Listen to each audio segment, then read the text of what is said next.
Happy New Year, everyone, and welcome to the run to the championship in the Digital Roostertails Saturday Night Hydroplane League Division 1. The season takes us to Tri-Cities. We're in Kennewick, Washington for this race. My name is Darrell Kinsey Jr., the voice of the Saturday Night Hydroplane League, welcoming you all in. And we're going to get started tonight with a lap of honor for one of our great friends, Chris Denslow, who sadly lost his life after a brief battle with an illness last summer. As you know, this year's iteration of Saturday Night Hydroplane League has been named in honor of Denslow, and his Digital Roostertails website has an entire archive of hydroplane photos throughout the years.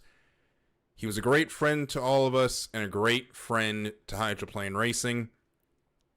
In a moment, Mickey Washburn will be taking out the boat that Denslow ran here in Saturday Night Hydroplane League, the Digital Roostertails, for a lap of honor. So at this point, I will step away and we will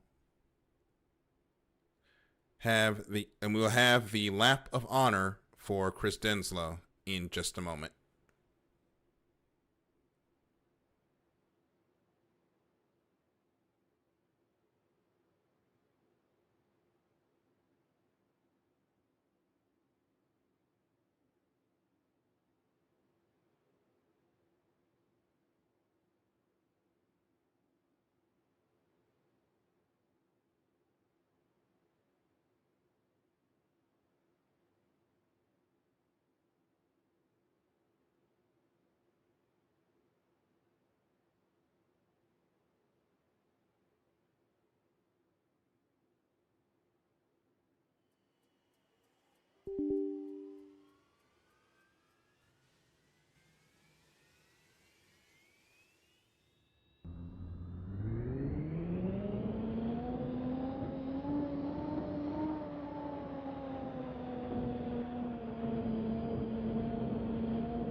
I thank Mickey Washburn for taking that lap. And Denslow, if you can hear us, we're always thinking about you. Rest in peace. And with that, we will turn our attention to round 5 of the championship, the SNHL Digital Roostertails Columbia Cup. And it has been a domination all year for Cy Bowen. He's the first driver to lock into Division 1, of course, as being our championship leader. And going into tonight, he has a championship lead of 2,676 points over Max Corvo in the Great White Shark. That is important because the maximum number of points you can earn at the season-ending event is 3,200 points. This will be a 4-flight night. So building this championship lead tonight could go a long way into mathematically locking this championship up by the time we get to Seattle. As Max Corvo is here tonight, however, it was not the best qualifying for Max. He was only 19th of our qualified starters. We have 20 at the course tonight. But Tyler Sams is having control problems with his Bush Apple, was unable to get out onto the water for qualifying. We hope to see him out for Heat 1A, as he will be in that heat. He will be starting in lane number 5.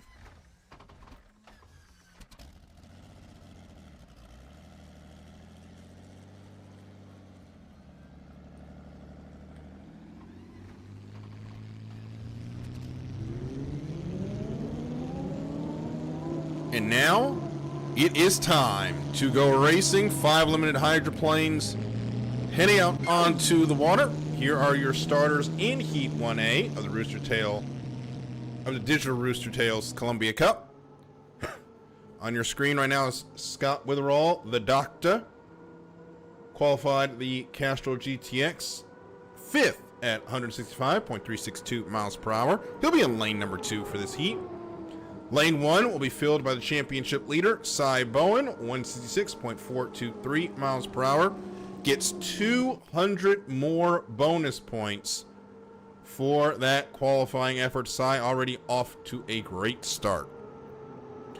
In lane 3, it'll be Scott Prispilski, and the GIF presents Mr. Pringles, qualified 14th at 162.734 miles per hour. And the Mopar, Jeff DeWalt, will be in lane 4, 161.363 miles per hour.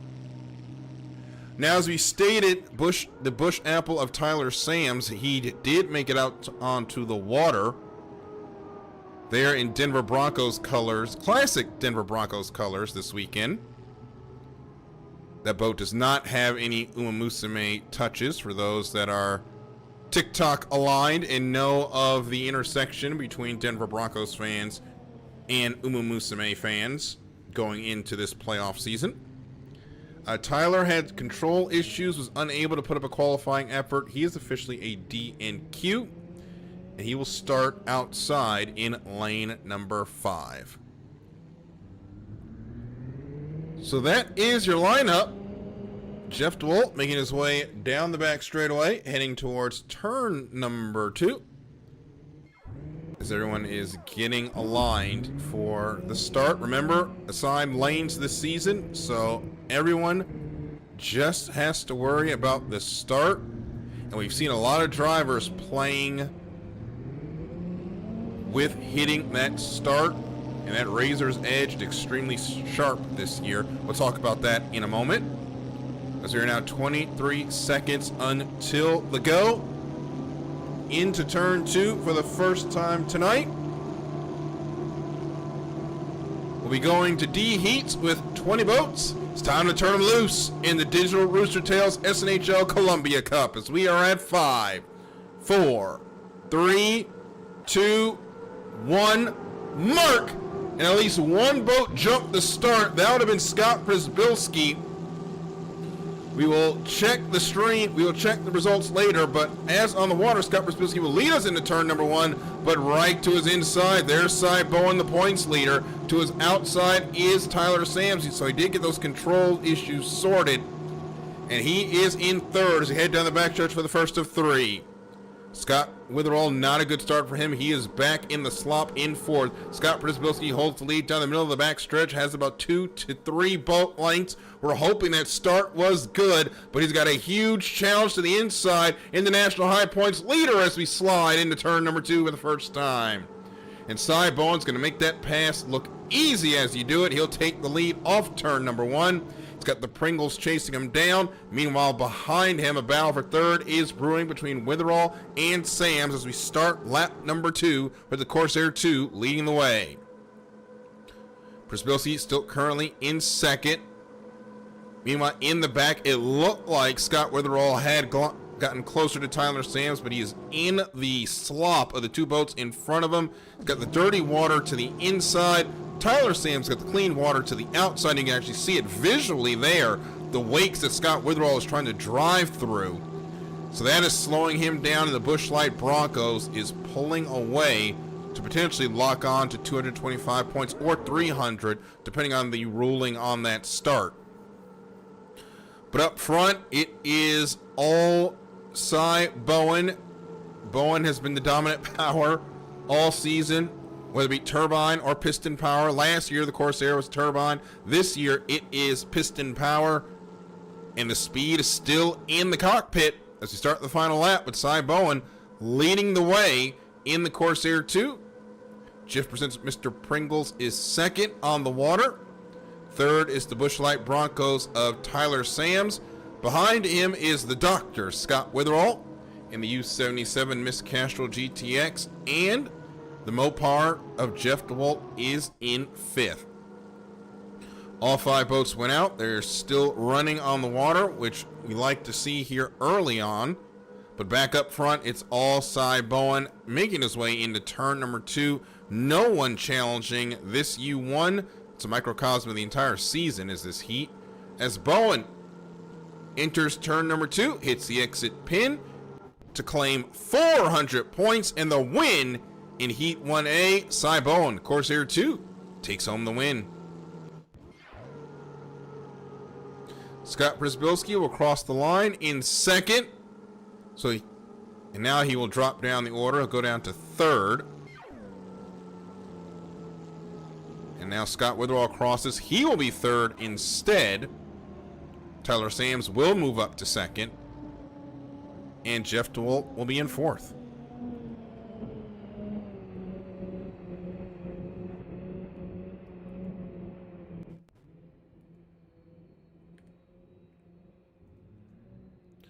There are the results on your screen. No pre-race penalties other than the jump start by Scott Przybylski. And we will hear from our National High Points leader momentarily as Cy Bowen now joins us in the booth. Cy, I think we've run out of things to say about the season and your performance at this point. It's just simply dominant.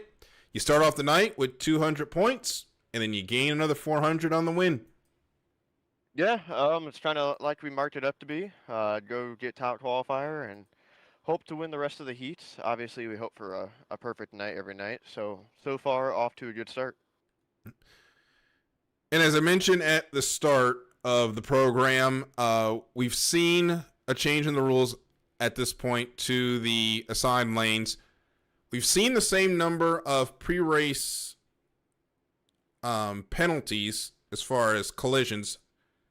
However, a lot of racers are now pushing the starts. We've seen the jump start penalties go up. We just saw one there for Scott Przybylski. Just talk a little bit about how the new procedures really put a premium on the start. Well, obviously you got to be there. Everybody has assigned lanes, so you can't necessarily jockey for position or anything like that.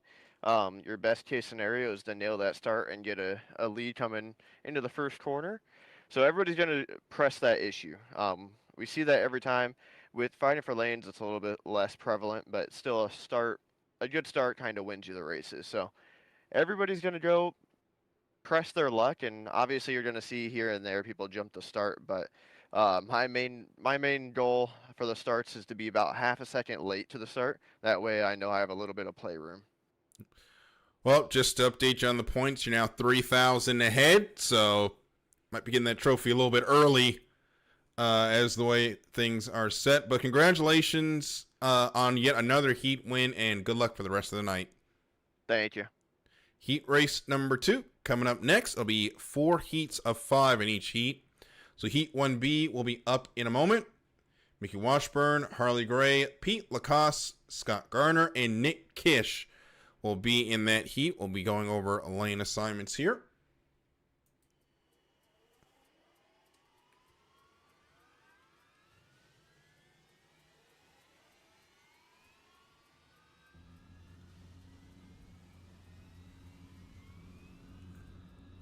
As we hear the power-up sounds, we are ready to go racing. Here are your lane assignments for Heat 1B.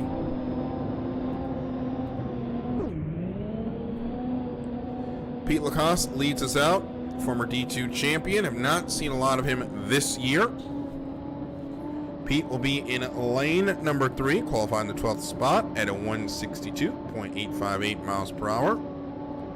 Lane 1 will be held by Mickey Washburn. He qualified 6th at a 164.417 in the Miss Vandelay.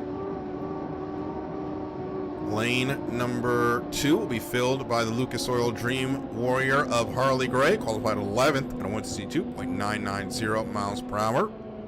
Scott Garner and the A&W Root Beer will be in lane 4, qualified 13th at 162.760. And Nick Kish, the Easton Eagle, qualified 18th at a 160.846 miles per hour. So those are your lane assignments for Heat 1B. Already down to 90 seconds until the start of this one.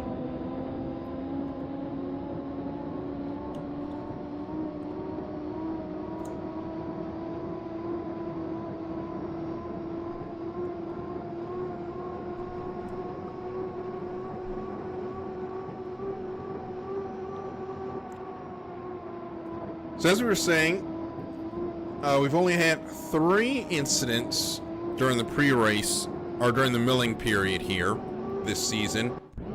But we've seen about a dozen penalties for jump start, which is markedly higher than the amount we saw last year. There's more premium on the start now under this format, so racers have to be up on the start, and this was through, this is a stat done in December by our stat man Nick Kish through 3 races at the time of the assigned lanes. We only had 3 incidents prior to the start in 3 races and 11 jump starts, compared to in the one fight for lanes in Detroit, where we had 3 incidents prior to the start and 2 jump starts. As we're ready to get going in Heat 1B, as we are green in 2, 1, mark, and we are underway in the heat. And I think Harley Gray either treated that start or was dead late, and he was dead early. And yes, Harley Gray did jump that start, as Miss Vandelay on the inside will assume the lead unofficially, and then will assume the lead officially as Mickey Washburn just powers into turn number 1, takes the lead away. Pete Lacoste will be in second on lane number 3. Harley Gray is going to lift his foot and let these guys go at it. Great sportsmanship there by the U29 as the race is on down the back straightaway for the first of 3 in Heat 1B. Mickey Washburn in the U9 leads the way. Heads through turn number 2. Behind him is Pete Lacoste, and Nick Kish got a great start from the outside. He's in third, so a great start to the points collection for Nick in this heat. As we start lap number 2, it'll be the Mickey Washburn leading the way in the Miss Vandelay. Pete Lacoste is second, but he is closing as we ride along. He is about half of a rooster tail from the Miss Vandelay. He's got the clean water to the outside. A good turn by Lacoste. You can see down below, just moving that foot, packing a lot of air underneath that boat to lift the sponsons up off the water, down the backstretch for the most speed. Now he levels this out as he gets the ride that he's looking for. A little bit of bounce here in sponson walk. Each time that sponson touches, it's losing a little bit of speed on the water, but a decent ride for Pete Lacoste. But Mickey Washburn just on that inside lane, just pulling away from the U9 as he head through turn number 2, looking for the white flag one more time around here. As Mickey Washburn looking to start his night with 400 points. Miss Vandelay is in first, being chased down by the peer pressure. Behind them is Nick Kish in the Easton Eagle. He's jumped to the inside. He's looking for 225 points in third. Scott Garner's in the 4th spot, and Harley Gray's got that jump start penalty. He can go no higher than 5th. So as he has pulled his foot and is hanging out at the back of the field as he heads into turn number 1. But back up front, middle of the back straightaway now, Mickey Washburn. A little bit of tapping of the sponson there on the water, but nothing too severe. As he heads into turn number 2, now he gets a big sponson lift on that left side. As he heads into the turn, no one around him as he's ready to take the last turn of the heat. Looking for 400 points. The Miss Vandelay exits turn number 2 and heads to the start-finish line to pick up the win in Heat 1B. Mickey Washburn, first win of the night in the Vandelay. Peer pressure is second. Pete Lacoste picking up 300 points. Nick Kish comes across in third to collect 225 in the Easton Eagle. The Dream Warrior of Harley Gray will cross in the 5th spot. For some reason, the 4th place boat is not showing up. But that boat did cross Scott Garner. Cross the line in 4th. And there are your results on the screen. 2-second win for Mickey Washburn, and we will hear from him in a moment as we're now halfway through the first flight.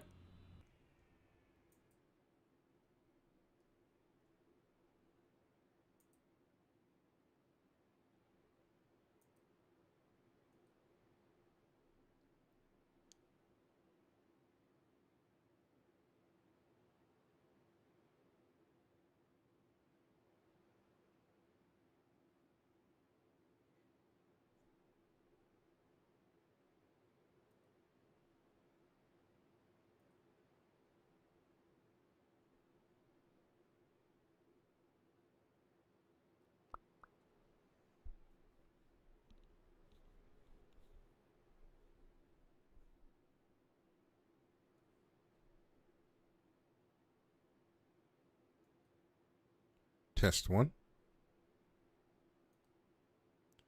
Test 1.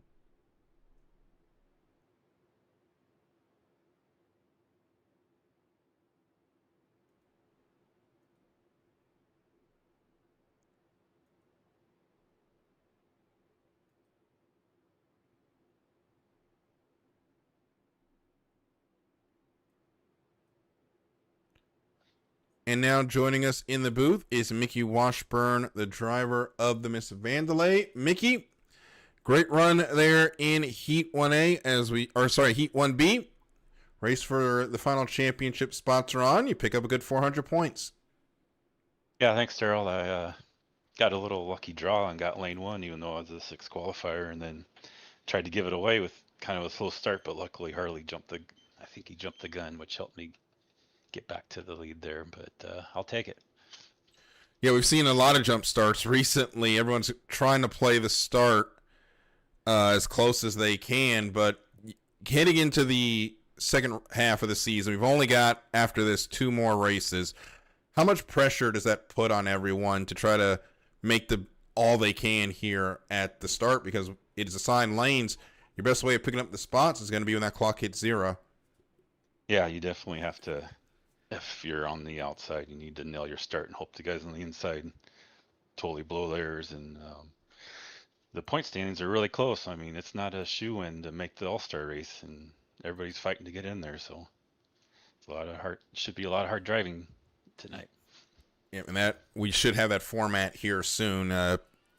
Not gonna spoil anything, but be prepared for chaos no matter what.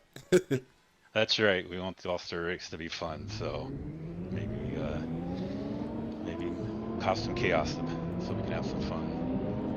All right, Mickey, congratulations, and good luck the rest of the night. All right, thanks, Daryl. So with no calls, we can move right along into Heat 1C. 5 more unlimited hydroplanes out onto the water. Here are your starters and lane assignments.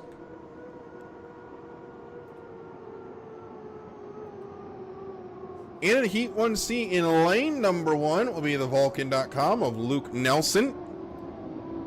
165.444 miles per hour was his lap time, put him 4th on the grid. He will be in lane 1 in this heat. Lane number 2 will be the Miss Tri-Cities of Tim Johnson, qualified 7th, and a 164.246 miles per hour. The Jack Daniels of Craig Melody will be in lane number 3, qualified 8th at 163.654 miles per hour. Solid season for one of our D2 graduates. Lane number 4 will be DJ Miller. DC presents Deft at a 163.446 miles per hour. And in lane number 5, qualifying in 10th, will be Callum Washburn, 163.262 miles per hour. In any other lane assignment, these guys could have had inside lanes, particularly Craig Melody, DJ Miller, and Callum Washburn. Unfortunately, half the top 10 were drawn into this heat. So despite having fast boats, they'll be on the outside. And with what we have discussed so far, what's becoming our early theme of pressing the start. It was become a theme all season of pressing the start. Expect some drivers, particularly on the outside, to get aggressive here in the next 40 seconds.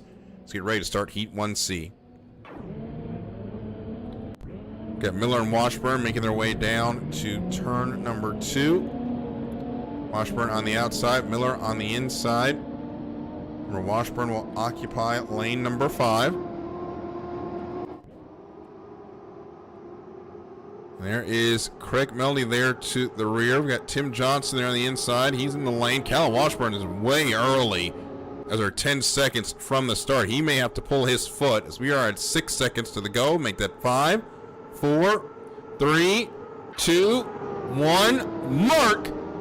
And Callum Washburn rolled the dice, and it came up snake eyes. That is a jump start for the 44. Luke Nelson's going to lead the way in lane number 1 as he heads into turn number 1. He's got Tim Johnson there to his outside, and the folks in the middle were dead late as DJ Miller, Craig Melody did not get great starts at all, and they are way behind the leaders as they head down the back straightaway. Luke Nelson, Vulcan.com on a heater down the back straightaway, putting as much distance between himself and Tim Johnson as he can here on this very first lap. The Vulcan in lane number 1. Nelson always fast, always a threat to win. I've not seen him a lot in recent seasons, but Nelson making more starts this year, and he's making it count. Currently 9th in the standings. And it's because of performances like this as we start lap number 2. Luke Nelson already a full rooster tail ahead of Tim Johnson in the Miss Tri-Cities. We ride along with the home boat with the U50 exiting turn number 2, and Luke Nelson already pulling away. That Vulcan riding high and pretty. You're right along with them now. You can see why Nelson is so fast. Not a lot of wobble from the sponsons, not a lot of splashing. He's really got that left foot work down. Heads into the turn. Now he'll push the canard down, pack all the air underneath the boat, get those sponsons off the water, because if the sponsons are off the water, you are going fast. And now the fluctuating with the left foot, keeping that boat nice and level as we start the last lap down the front straightaway. A lot of work goes into keeping these unlimited hydroplanes, A, on the water, and B, going fast, and Luke Nelson is flying. Already about a 2 rooster tail advantage. You're riding along with Tim Johnson, and at this point, Tim, just settle for the 300 points because you are not catching this U7. Down the back straightaway he goes, looking for the 400 points in the Vulcan.com. Luke Nelson trying to hold on to one of the all-star race slots, currently sitting in 9th. He's going to press that advantage here through turn number 2, as he's going to easily take Heat 1C as Nelson comes off turn 2, heads to the start-finish line, and picks up the win in Heat 1C. Tim Johnson will pick up 300 points for second. Third will be DJ Miller. DC presents Def 225. 169 goes to Callum Washburn in the Washburn 3D race boats. And did we lose 5th? No, we did actually lose 5th as Craig Meldy did go over. On lap number 1, we'll try to go back and see what happened to Craig.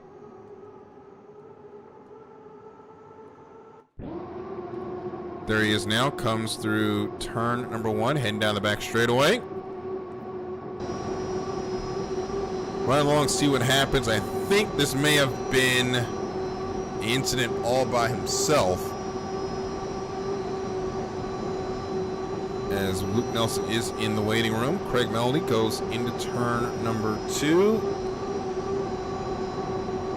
So no problems yet. Going to get into the wake. It's going to get choppy. Man, just hold on to it there.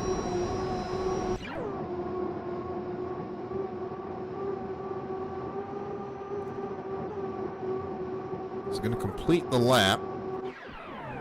Try to fast forward to see what happened. Went a little too far back.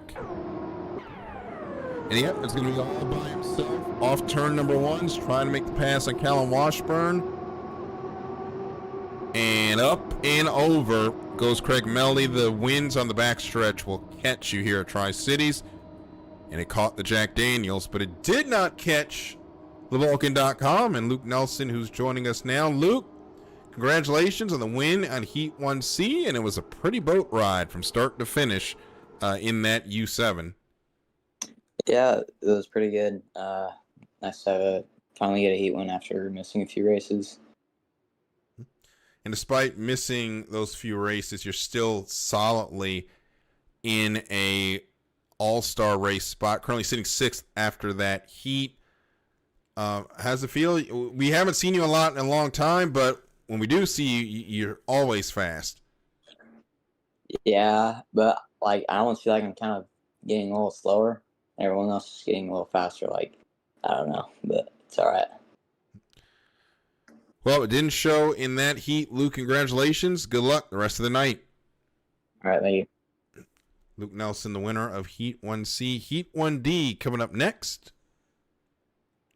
Have your lane assignments in a moment.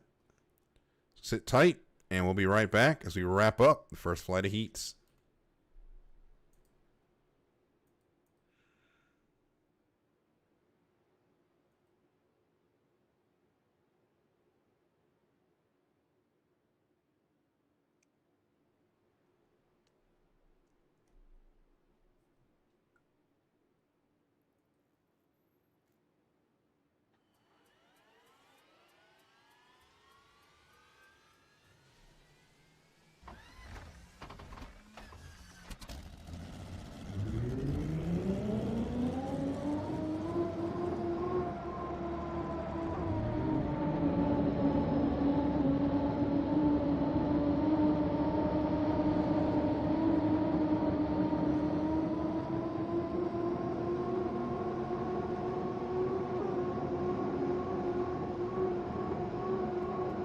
So here we are, Heat 1D, last run of the final flight. I'm sorry, last run of the first flight of heats.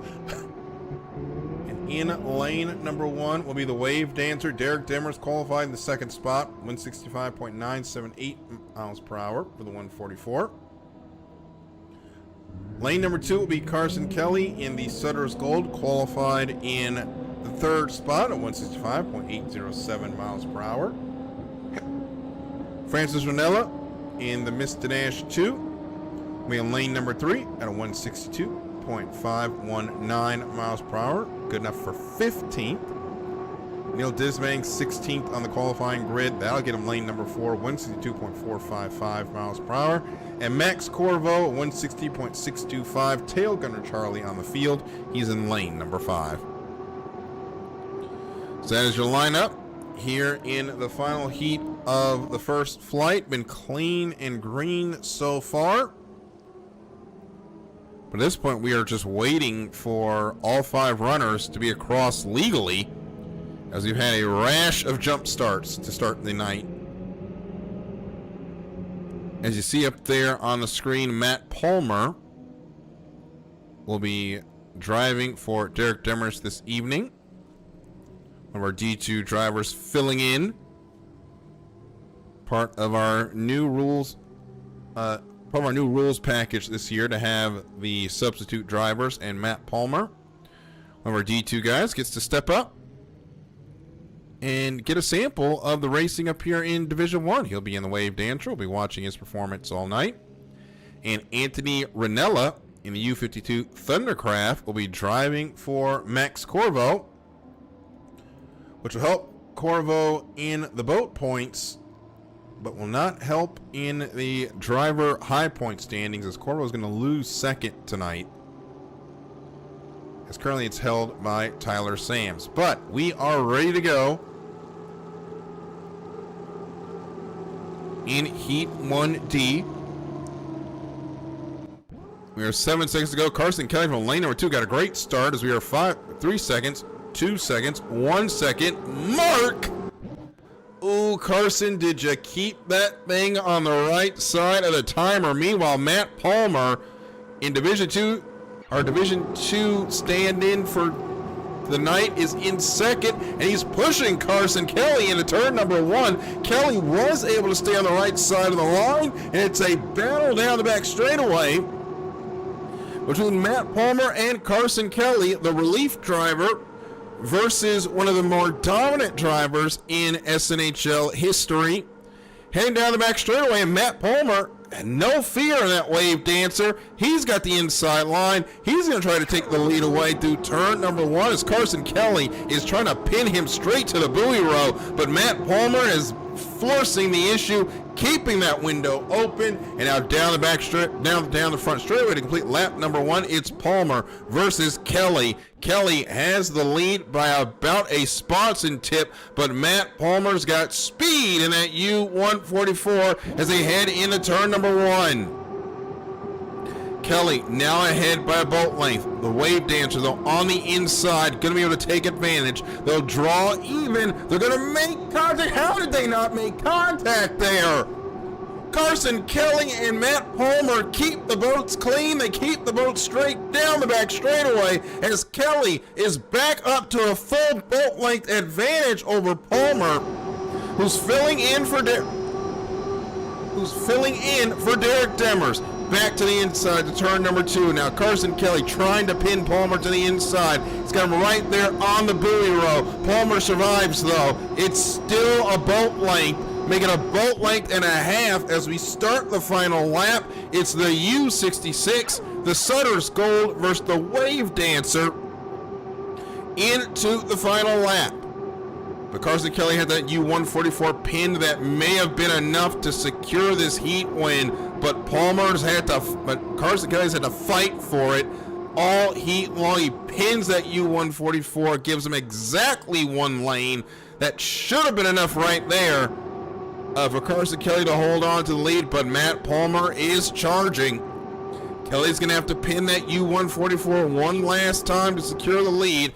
Down the back straightaway they go. Sutter's Gold, Carson Kelly. leads the way. Matt Palmer's going to get pinned to the buoy row again. That should be enough for the Sutter's goal to take the win in Heat 1D, but Carson Kelly had to earn this one as he takes the win in the final heat of the first flight. Matt Palmer, congratulations on a great run. He'll finish second.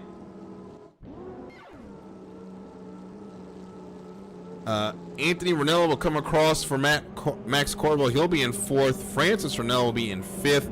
Neil Dismang is in third. But my, oh my, Matt Palmer. First start in in Division 1. And fires a shot across the bow of one of the most dominant drivers to ever suit up in the digital Roostertails Saturday Night Hydroplane League. And Carson Kelly's here to join us. We'll ask him about that heat. Carson, welcome to the booth. You pick up the win, but it wasn't easy. You had Matt Palmer there just hounding you for 3 straight laps. Yeah, I'm glad to get the win. That was a pretty good race. Really nerve-wracking, especially since he was pretty fast. So I'm just glad I could hold him off. Yep, we have the new system for relief drivers, and it really gives them a picture of how racing is in Division 1. You've made the step from Division 2 to Division 1. What's the biggest difference coming from the 2 divisions? Well, obviously it's a lot harder. Like, there's a lot more guys that are faster, but the biggest difference for me is just me having to get better and me getting better and being able to beat these faster guys, and it's really made me faster. So yeah. Well, congratulations, Carson, and good luck the rest of the night.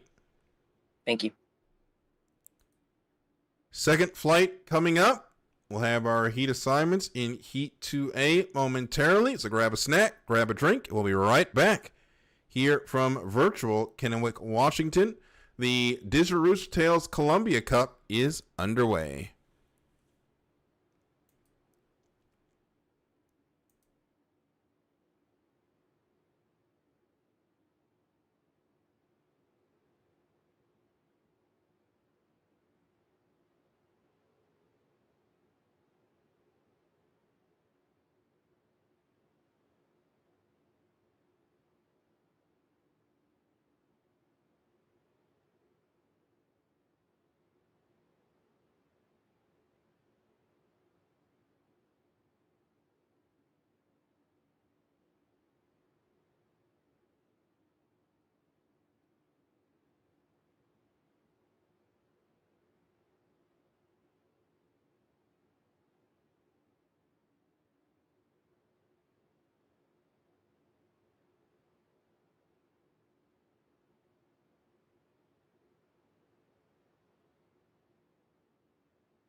right, time for the second flight, and now we will switch them around. If you were fast in qualifying, you go to the outside. If you were slow in qualifying, you go to the inside. And that is where we find Heat 2A, and the perfect example of this is Cy Bowen, qualified on the pole.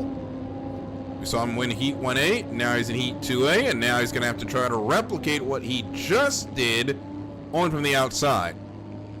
But as you've seen with Cy Bowen and how fast that boat has been, you could probably make that boat start on Mars, and Bowen would still find a way to get to the line in first. That is the luck. That is, call it luck, call it skill, call it whatever you want. That's just the it factor that Bowen has had all season long. The other lanes on the terrestrial side of things will be filled out by Scott Przybilski in lane number 1, was 5th in Heat 1A. He'll go to lane number 1, but Przybilski was 5th due to a jump start. Lane number 2 will be Pete Lacoste, finished 3rd in Heat 1B, qualifying 12th. Lane number 3 will be DJ Miller, DC Presents Deft, finished 3rd in Heat 1C after qualifying 9th. And lane number 4 will be Mickey Washburn. The Miss Vandelay was in lane number 1 in Heat 1B. Now he'll go to lane number 4. He took the win in Heat 1B and qualified 6th.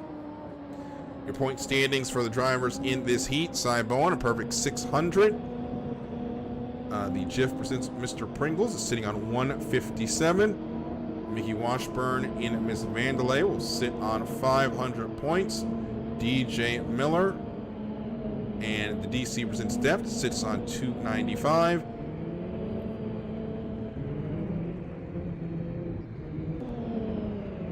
Sorry, and Pete Lacoste, excuse the lapse there.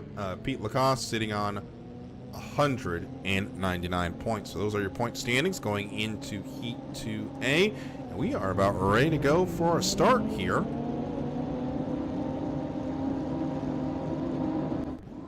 As they make their way through turn number 2, it's going to be Mickey Washburn that's going to get into the corner first from lane number 4. Cy Bowen's going to wind that thing up and try to get a run from the outside. Scott Przybilski's in lane number 1. He's going to scoot out there now as we're 6 seconds from the start. Make that 4, 3, 2, 1, mark.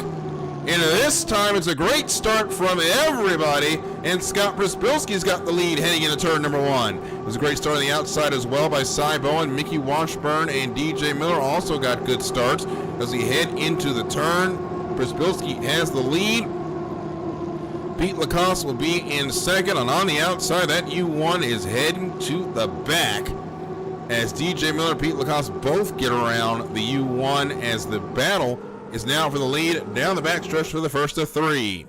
Will be Scott Przybilski in lane number 1. Lane number 3 is DJ Miller. He's out in the second spot, but third right now is where the battle is between Cy Bowen and Pete Lacoste.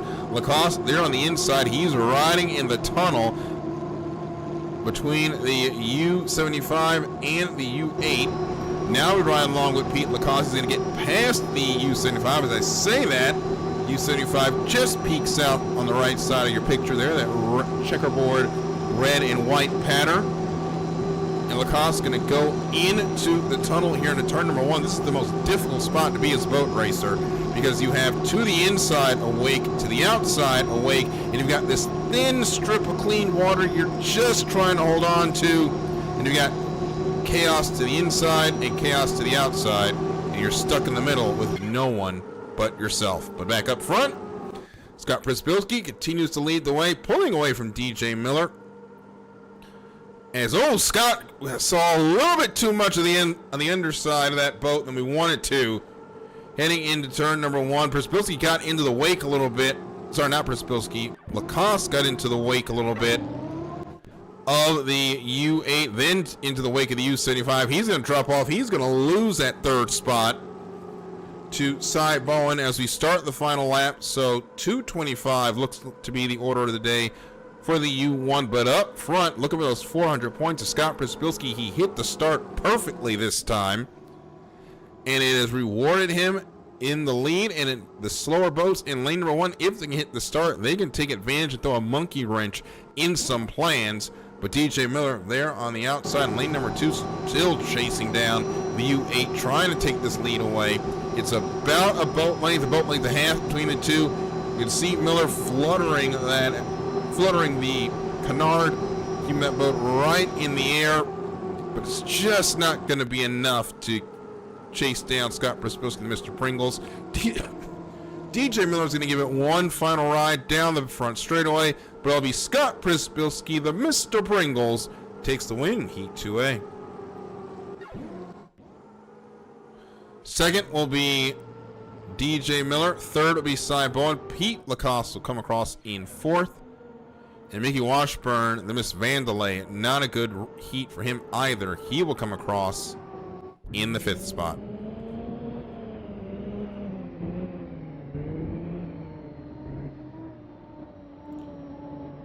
So that is how they will finish Heat 2A. We'll hear from the Heat winner, the game maker, Pete Lacoste. Sorry, not Pete Lacoste, Scott Prispilski. And get you ready for Heat 2B. Sit tight. Be right back after this.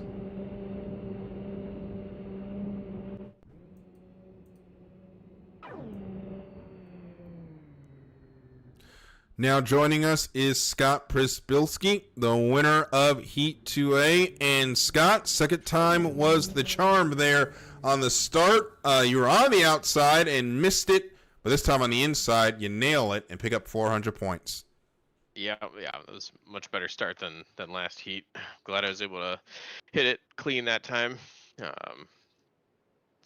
first one's going to make it hard to get into the final.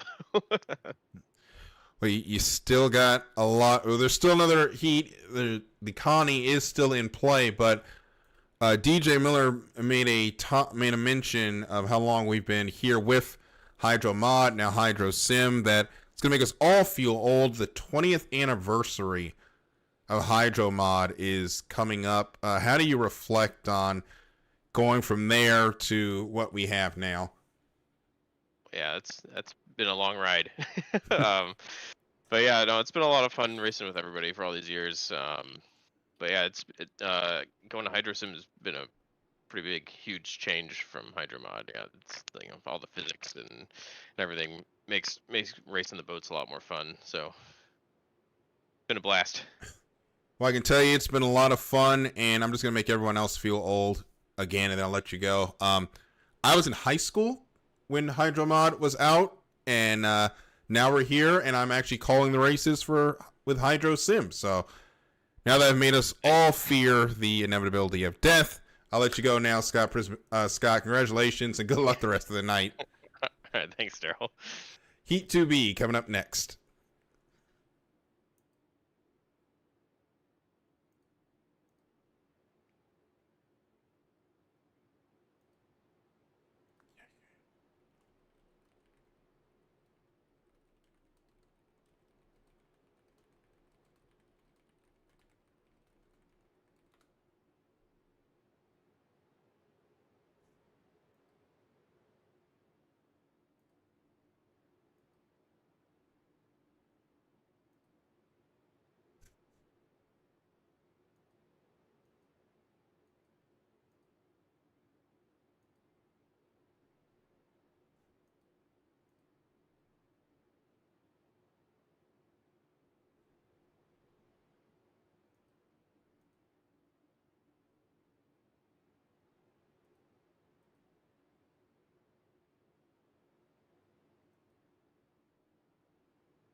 Heat 2B ready to go. 5 more limited hydroplanes ready to take on the Columbia River. Here are your lane assignments in the second heat. We'll start with the Easton Eagle. The U90 of Nick Kish qualified 18th. Finished 3rd in Heat 1B. He's currently sitting on 255 points. In lane number 2 will be Jeff DeWalt in the U31 Mopar. Qualified 7th. Finished 4th in Heat 1A. He's on 199 points.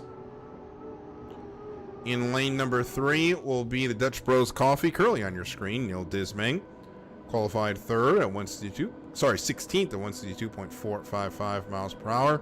Finished 3rd in Heat 1D. He is on 255 points. Lane 4 will be Scott Garner, 13th on the qualifying board at 162.760 miles per hour. He's on 199 points after finishing 4th in Heat 1B. And rounding out the field will be Craig Melody, the Jack Daniels. Qualified 8th. He DNF'd in Heat 1C, and he will be in lane number 5. Now, this is the inverse of what we spoke about in the first flight, where we had a heat where half the top 10 was in the heat. In this round, we've got a lot of racers. They're in the bottom half of the field in qualifying.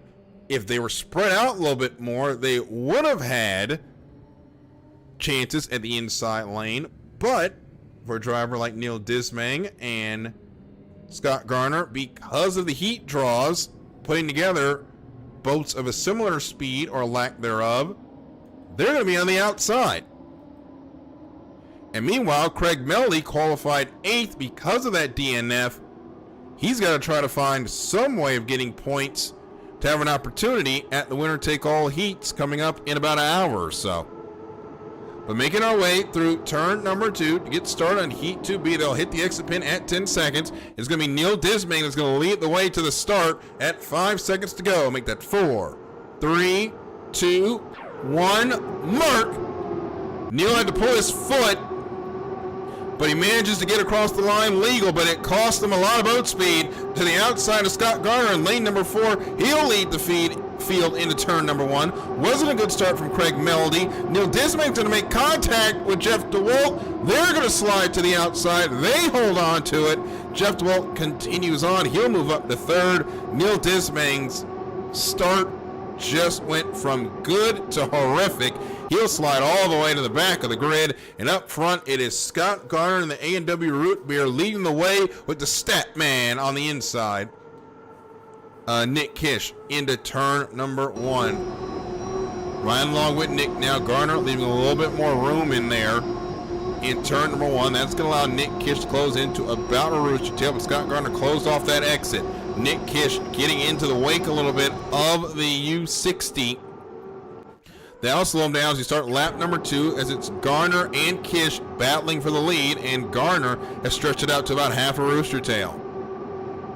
Down into turn number 1, Nick Kish is going to get left about, actually gets left more than the lane. That is some generous racing room left by Scott Garner. That's going to allow Nick Kish to claw all the way up to about halfway, about half that distance that he was down, but Garner chokes it off there at the end, which compromises the exit on Nick Kish, and that's going to cost him speed, and that's going to allow Scott Garner to stretch out to about a rooster tail, as you see here. Now into turn number 2, Garner leads, Kish is in 2nd, Jeff DeWalt is in 3rd. He's got Craig Melody there to his outside, trying to take the spot away. DeWalt's in some nasty water as you're getting ready to start the last lap. He's got all those wakes from the boats to his inside. That is compromising his speed, and Craig Melody's going to take advantage. He's on the outside and is flying in the U95. Will stick with this battle for 3rd as we head into turn number 1 on the last lap. Melody now sneaks ahead of DeWalt. DeWalt still on that wake from the U60. He's holding on to 3rd briefly, but he's going to lose it now. Craig Melody off the exit takes 3rd place away as he heads down the back straightaway. A good points pickup for Melody on the offing. But up front, It's all Scott Garner into turn number 2. This beautiful bronze U60 A&W root beer leads the way through turn number 2. And towards the start-finish line where 400 points are waiting, and Scott Garner will pick up the win in the U60 A&W root beer to close out Heat 2B. Nick Kish will come across in second, picking up 300 points. Another good points pickup for him. Craig Melly will come across in third. Jeff DeWalt in fourth. And Neil Dismang will cross in fifth. There are your results on the screen. We'll see if any calls are made on turn number 1. Doesn't look like there will be. We will hear from our Heat winner in a moment.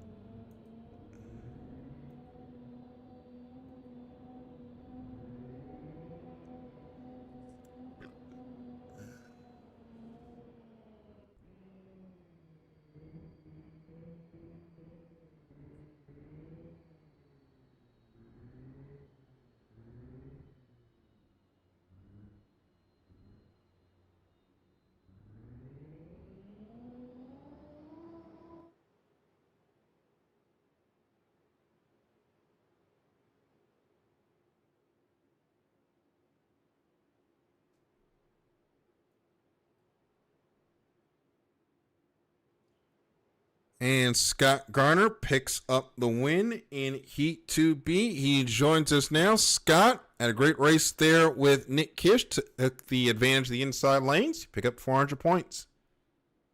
Yeah, thanks, man. That was, yeah, I nailed the start on that. That's all that, that was it right there, man. I just nailed the start and stayed right there. So, Scott, you got an opportunity now to go into the winner take all heats there. You haven't put the points in just yet, but we're taking advantage of the inside lane now going into the third flight. You got an advantage to opportunity to maybe get into the Connie or the winner take all final. Yeah, let's see if this old guy can do that again, man. It's pretty hard doing these starts, man. It's either a hit or miss for me, man. So hopefully I can keep it up. All righty. Well, good luck the rest of the night, and we'll hopefully be talking to you at the end.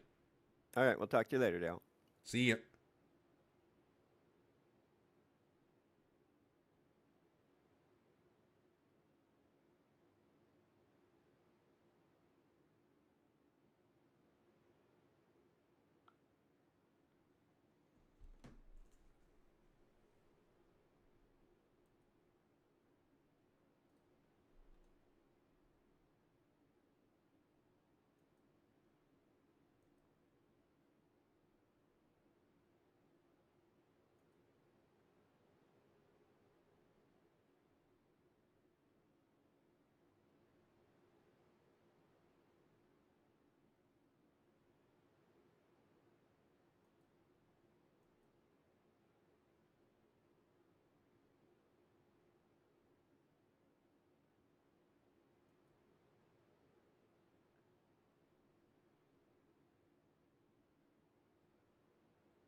So we do have one penalty to report. Neil Dismang's night just got a little bit worse. He will get a penalty for encroachment on the U31. That will be a 1-minute penalty. That will not change the results for Dismang, who was 5th in the heat. But he will get booked on the penalty. That is our first non-jump start penalty of the evening. And we'll have Heat 2C coming up next.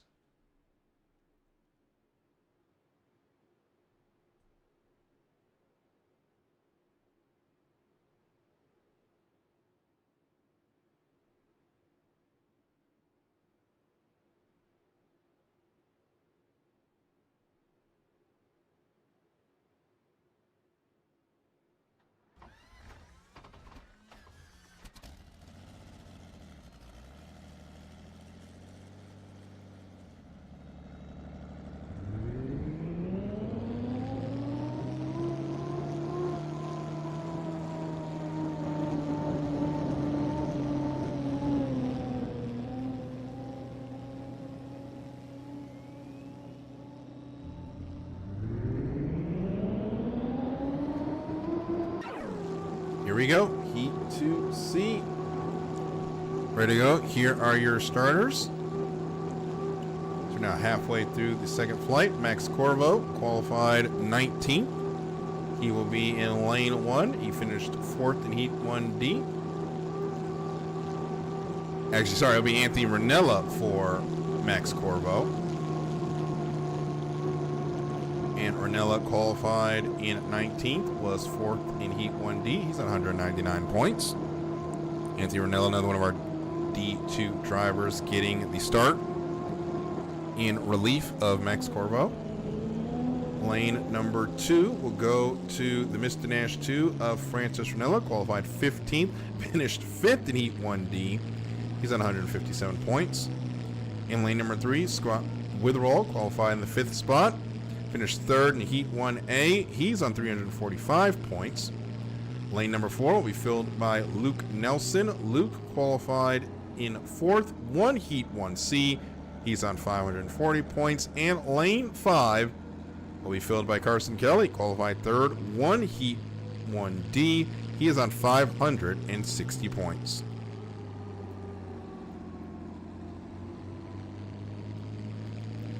So that is your lineup. We're about a minute from the go. Gonna have faster boats to the outside, slower boats to the inside. It's an opportunity for those boats further down the qualifying order to get a nice haul of points to keep them in contention when it comes to the winner-take-all heats. And the third flight that will decide who will race in those heats and who will be making their way over to Seattle. As that will be our penultimate race of the season. That'll be February 7th.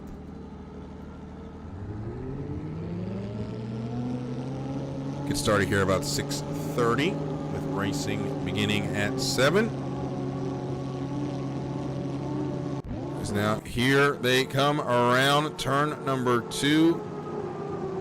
Anthony Ranella's there on the inside. Carson Kelly has a huge head of steam as we are 7 seconds to the start. Make that 3, 2, 1, mark. It's going to be a clean start. Carson Kelly's going to get there first up from lane number 5. Also a good start by Luke Nelson. Anthony Ranella there in lane number 1. He'll be 3rd starting the heat as Scott Whittle is going to jump the wakes. And through turn number 1 we go. It's going to be Anthony Ranella going from 3rd to 2nd briefly as Nelson and Carson Kelly lead the way. Now Nelson's going to push to the outside, try to force Carson Kelly to take a longer way around. That's going to open the door, though, for Anthony Ranella if he can catch these boats to his outside as they make their way into turn number 2. Now Luke Nelson's going to snatch the lead away. He's going to come down and pin Ranella to the inside. As we finish lap number 1, it's going to be Luke Nelson in the Vulcan, the U7 leading the way from the Sutter's Gold of Carson Kelly and the U52 Thundercraft of Anthony Ranella. It's going to fall back in a 3rd and make this a battle between the U7 and the 66 as we're on lap number 2 of 3. Nelson there in the middle. Anthony Ranella is going to wash out of lane number 1. Got a little bit of water from the U7. Did not get fully wet. And that boat will continue, but is now going to be down between the 7 and the 66. We've seen this battle in D2 before. Now we haven't seen as much as we thought we would in Division 1 between Nelson and Kelly. These two good friends spend a lot of time training together in virtual boat racing, and it's paid off as Nelson leads the way as we start the final lap. With the Vulcan.com leading the way, the Sutter's Gold of Carson Kelly in 2nd. 3rd place is going to be Anthony Ranella in the Thundercraft, looking to pick up a good 225 points. Francis Ranella in the Mr. Nash is 4th, and Scott Witherall had a jumbled start, got into some wakes. He is back in 5th. Through turn number 1, Luke Nelson leads the way. The Sutter's Gold is in 2nd. Carson Kelly about half a Roostertail behind. Down the back straightaway, looking to make it a race into turn number 2. We ride along with Kelly He's got into about 2 bolt lengths. Got to make it count through turn number 2.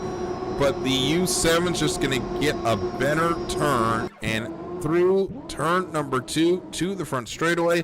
One last chance for Carson Kelly. Doesn't look like he's going to get there. And Luke Nelson, the U7, goes 2 for 2 in heats. Carson Kelly finishes second. Anthony Ranella in the Thundercraft is third. Francis Ranella, Mr. Nash 2, fourth. And Scott Woodall, the Miss Castrol GTX, is in fifth.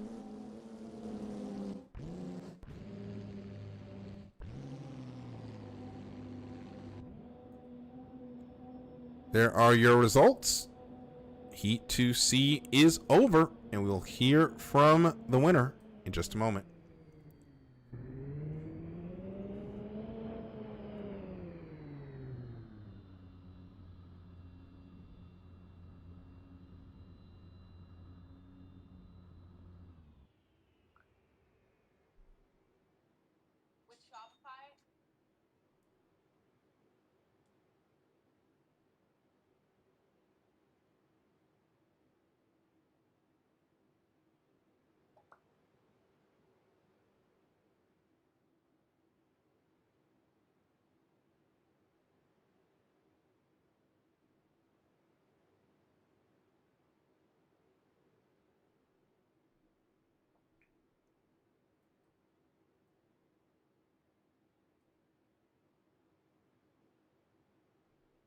Luke Nelson picks up the win, goes 2 for 2 in heat so far. Winner of Heat 2C. Luke, congratulations, and you proven that boat's got some speed on the inside and the outside. Yeah, I knew Carson was gonna hit a flyer and like on the very outside, so I just like stayed behind him in turn 2 before the start, so I could just like stay as wide as I can and just hit a flyer. Also, Yeah. So we know you guys do a lot of. Oh, go ahead. No, you go ahead. I was gonna say that you two do a lot of practice together. Anything on that heat that you've seen in those practices that you could take advantage of? Yeah. Yeah, normally we just like race for fun and practice, but yeah, it's just like part of just practicing that heat there. Yeah. All right, Luke, congratulations and good luck the rest of the night. All right, thanks. Heat 2D coming up next.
right, Heat 2C.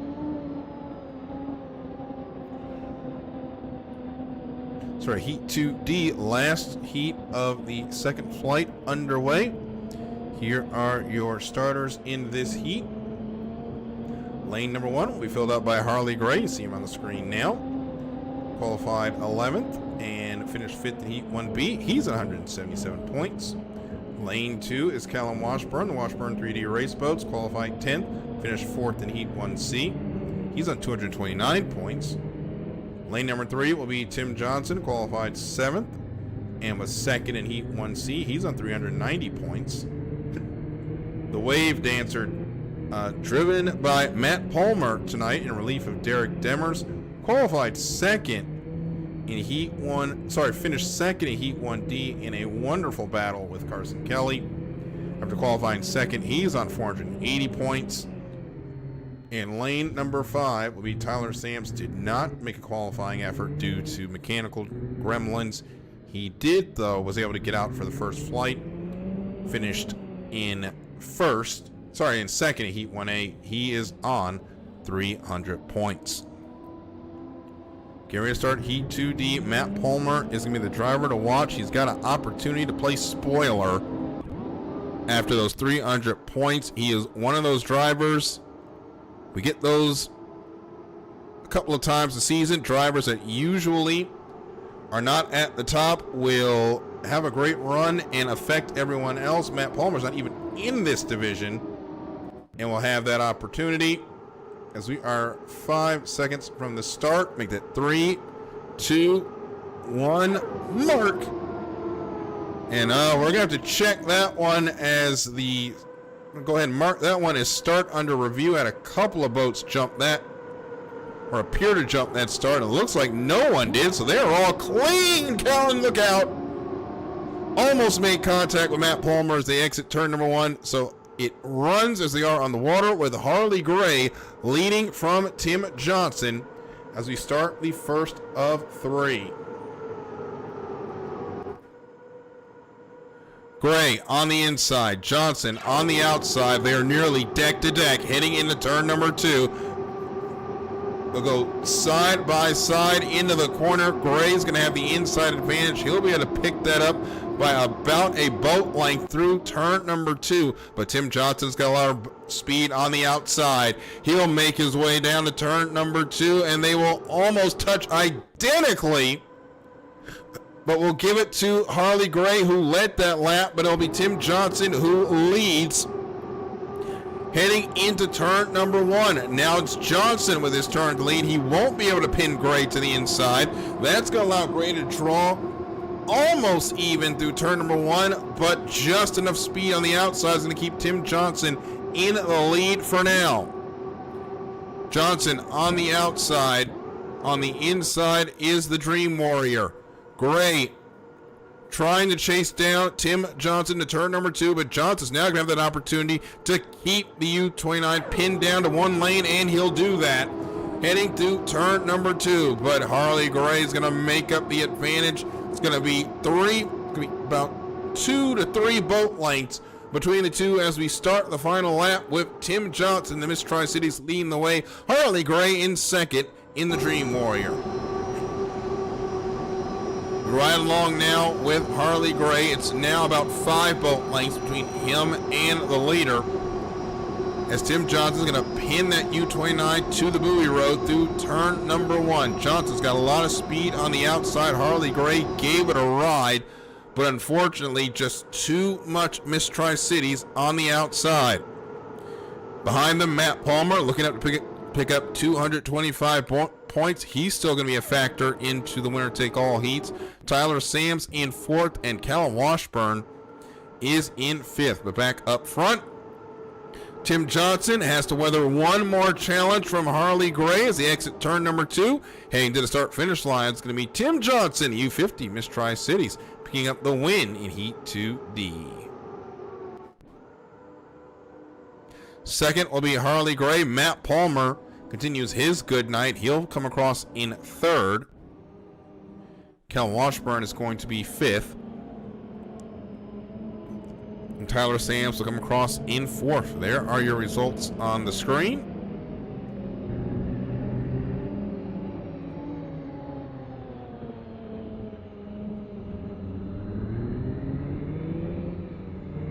No call from the officials. We will hear from our heat winner in a moment.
And Tim Johnson joins us in the booth, the winner of Heat 2D. And Tim, it's pretty close there at the start, but you guys nailed it, and it was between you and Harley Gray for 3 laps. Yeah, that was a fun one. That was a good hard race by Harley. Definitely made me earn it, but I hit my timing marks and then just try to keep it smooth on the water and was able to hold them off. You had the opportunity to be there on the inside of the lanes. Now we head into the third flight. You're in that battle for a spot in the All-Star race. You move up to 10th now. How important was those points? Oh, it's huge. 400 points goes a long way. Trying to battle my way back into a spot in the All-Star race after missing a few races. So definitely looking to keep the momentum going into the rest of the night. All right, Tim, congratulations and good luck the rest of the night. Thanks, Daryl.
One last chance for points. The third flight of heats begins now. Heat 3A out onto the water. These are your starters. In lane number 1.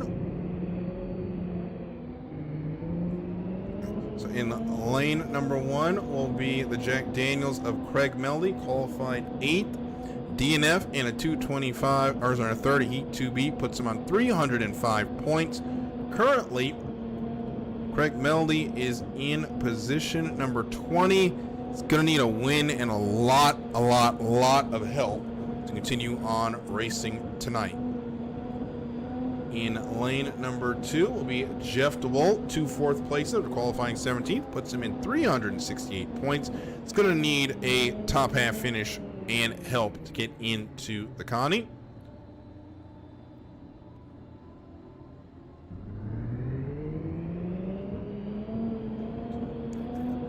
DJ Miller, DC presents Deft, 2nd and 3rd to qualifying 9th. He's on 595 points. DJ Miller just needs a good finish here, and it should be enough to propel him into the front line of the final. And the wave dancer, Derek Demers, sitting on 705 points. Currently, he is 5th after qualifying in second. Second and third were his 2 heat finishes. He's on 705 points. Decent finish should lock him into the final. And on the outside will be Cy Bowen, currently sitting in 3rd on 825 points. Perfect 600 points to start the day. Then was 3rd in Heat 2A. Just needs to have a good run, and he will also lock himself into the front line of the final. So as the way things set, a huge piece of our Digital Roostertails Columbia Cup final will be decided at the end of this heat. We've got 3 drivers that can lock themselves in, 2 drivers that are trying to get themselves into a frontline race. And we'll see what happens as we are ready for the start at 3 seconds, 2 seconds, 1 second. And we are underway. It's a clean start, and down the front straightaway, the leader is Harley Gray. Another great run on the outside there from Cy Bowen, but he's going to have both sides inside. It's going to be a challenge for that U1. As he makes his way through turn number 2, he's looking to hold on to 3rd, and he will be able to pick up a couple of spots through the exit. But up front, it's Harley Gray leading the way. Scott Przybilski in 2nd in the U8. The U1 is 3rd. DJ Miller had a good start, but he's going to fall back to 4th. And I'm about to say Derek Demers, but Matt Palmer is back in 5th. Going to need a little bit of help there for Palmer as they make their way through turn number 2. It is Harley Gray leading the way in the U29. The U8, Mr. Pringles is 2nd as we start lap number 2.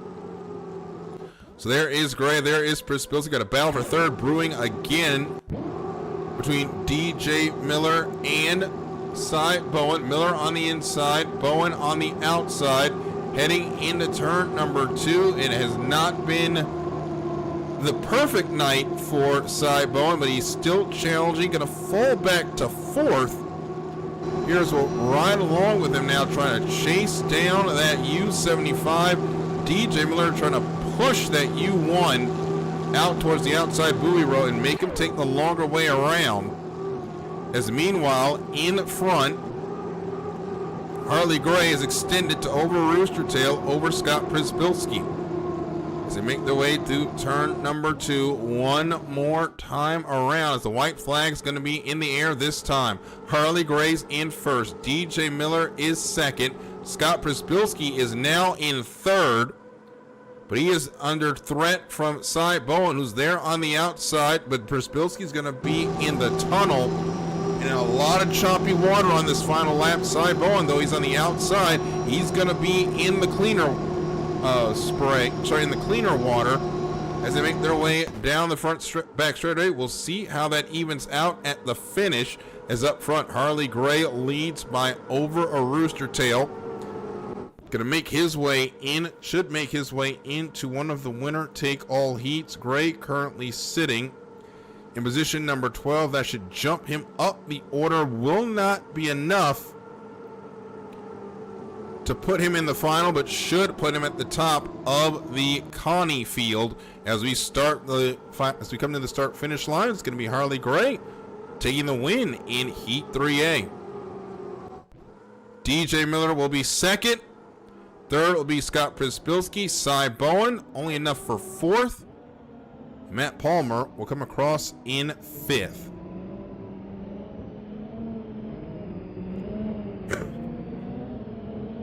So we'll see how that affects their standings.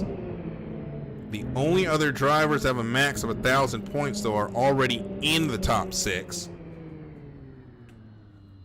And Cy Bowen should get over that 1,000 point plateau. You actually get to 994 points. Only Scott Garner would be able to jump Cy Bowen as it sits, but that will require Scott Garner to win his heat, which we'll go over in a moment. So he's not safe yet, and actually he will now lock in Cy Bowen on his way to the final.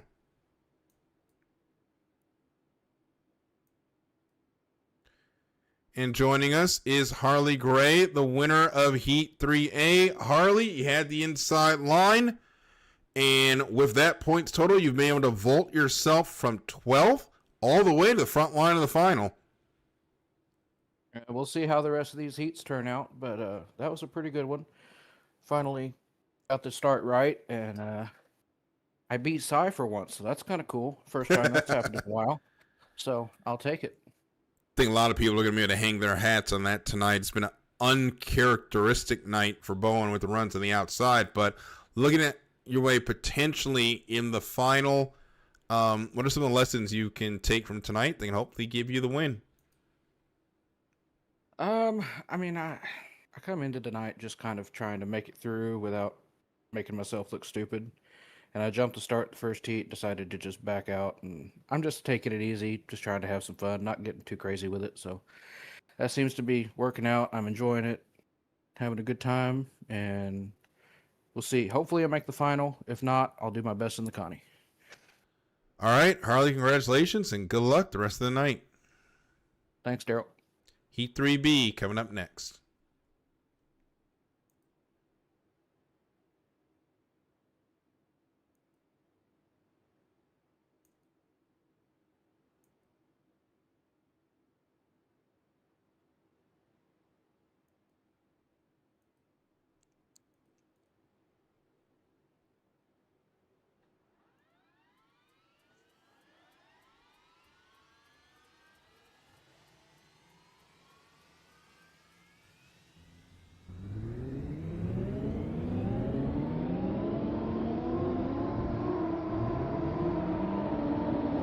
Heat 3B, you're ready to go. 5 more limited hydroplanes trying to punch their ticket into one of the winner-take-all heats. This is your lineup in Heat 3B. Starting in lane number 1 will be Craig Meldy on 305 points to the DNF. And the third, I apologize, I had Craig Meldy in Heat number 1 when that was actually Scott Przybilski's. Apologies there. But Craig Meldy is going to need a win and a lot of help to get into the Connie. In lane number 2 will be Pete Lacoste, qualified 12th, ran 2nd and 4th. He's on 509 points. That's good enough for 12th. Good finish, should be able to vault Pete Lacoste into the front line of the final. A win should be able to keep him there. Lane number 3 is Tim Johnson. He's on 790 points after a 7th qualifying effort, followed by a 2nd and 1st in his qualifying heats. Tim is currently in 7th. After this heat, he should be able to lock himself into the front line of the final as long as he finishes. Carson Kelly, on 860 points after a win and a second after qualifying third. He needs to finish this heat, and he will lock himself into the final. And Luke Nelson, 940 points, currently in lane number 6, just needs to bring the boat home and should lock himself in rather easily. So that is your lineup. You've got plenty of drivers that do not need to push it and able to get into the winner take all heats on the night. We'll see if that changes up any strategies. So those drivers on the outside, the points or lack thereof won't really matter. But we will see how things roll in the next 30 seconds, because even though you are mathematically safe now, you still have to finish in order to lock in. As Pete Lacoste up there in lane number 1, he's going to have a lot of boats to his outside with a lot of speed as they come through turn number 2. It's going to be Tim Johnson there on the outside. You've got Carson Kelly and Luke Nelson making a run for it as well. They're 4 seconds, 3 seconds, 2 seconds, 1 second mark. It's a good start, and Luke Nelson and Carson Kelly are not playing around. They're going to be 1 and 2 on the start. It was also a good start for Tim Johnson. Not a great start for Pete Lacoste. As on the inside, Tim Johnson's going to get wet. He's going to get wet. That boat just shut down. So that's going to hurt Tim Johnson. It's now a 3-horse race for the lead down the back straightaway. It's between Carson Kelly, Luke Nelson, and Craig Meldy, and Craig's got a great run there. He's got clean water on the inside. Carson Kelly's going to push Luke Nelson to the outside as he ride along with Craig. Now Carson's going to really jump in, and he's going to force Craig Meldy to the inside. I don't think the officials are going to look at that kindly, as Carson Kelly cut over left a lot of space, shut the door on Craig Meldy, and Meldy had nowhere to go but the inside. And we'll see what the officials have to say. They're going to review turn 1. I think turn 2 on this lap will also be under review, but we'll call it as it is on the water, with Carson Kelly now leading the way with Luke Nelson. As 2 racers on the outside, showing that it can be done, as the Sutter's Gold leads and Luke Nelson in second. Currently, third is Pete Lacoste in the peer pressure. Tim Johnson fourth, and Craig Meldy is in fifth. Make no calls yet by the officials. They head down the front straightaway to start the final lap. It's Carson Kelly by over a Roostertail on Luke Nelson in the Vulcan.com. Pete Lacoste in the peer pressure is in third. Tim Johnson in fourth and Craig Meldy in fifth. Both of those drivers had issues at the start. But it's Carson Kelly, former D2 champion. He's yet to step on the top podium in Division 1, not from a lack of trying, but more like a lack of participation, as U66 makes its way down the back straightaway. As Carson did not officially start half of the races this year, but as he makes his way through turn number 2, he's got a great opportunity to not only pick up 400 points, but also move closer in the race to lock in to remain in Division 1, as Carson Kelly comes across start-finish line and takes the win of Heat 3B. The Vulcan will be second, Pete Lacoste in third. Fourth will be Tim Johnson, making his way through turn number 2, and Craig Meldy will fill out the fifth spot as they come through turn number 2.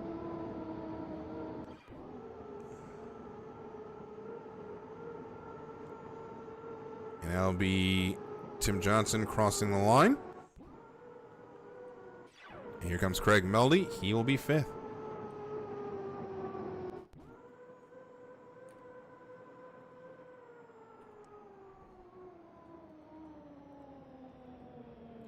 there are your results. We will hold to see if there's any calls. And then we will move on to Heat 3C. So sit tight, and we'll have any updates from the officials tower as they become available.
And Carson Kelly takes the win of Heat 3B. Carson, great run for you there. Had a little close encounter with Craig Melly there at the end of the first lap. Talk us through what happened. Yeah, thank you. Yeah, I was just tight racing. I needed some points to be able to get that inside lane in the final, and in the first corner had some boats slide out. They were reviewing that, and then in the second corner, I guess Craig just couldn't hold it. So, I mean, yeah. So Sucks getting for ready, them, but like, yeah. So we're getting ready for that final heat. It'll be you and Luke in lanes 1 and 2. Both of you have been able to hit those starts from the outside. How do you change tact for the inside? yeah. So, I mean, we'll just have to change up our time marks a little bit. You know, haven't really got to run in one yet, but it will definitely change it, and hopefully, I'll be able to hold my lane and hit good marks. I don't know. We'll see how it goes. All right, Carson, good luck, and we will hopefully be talking to you at the end of the night. Yep, thank you. So Heat 3C coming up next.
Halfway home, penultimate qualifying heat of the night. Only 2 spots remain in the front line of the final. Let's see who will be able to grab them. This is your lineup for Heat 3C. In lane number 1 will be Callum Washburn, qualified 10th, but has not had the best luck in the races. Only 4th and 5th in his 2 qualifying heats, leaves him on 356 points. In lane number 2 will be Francis Ranella, filling in for Max Corvo, qualified 19th, was then 4th and 3rd in his qualifying heats to sit on 424 points.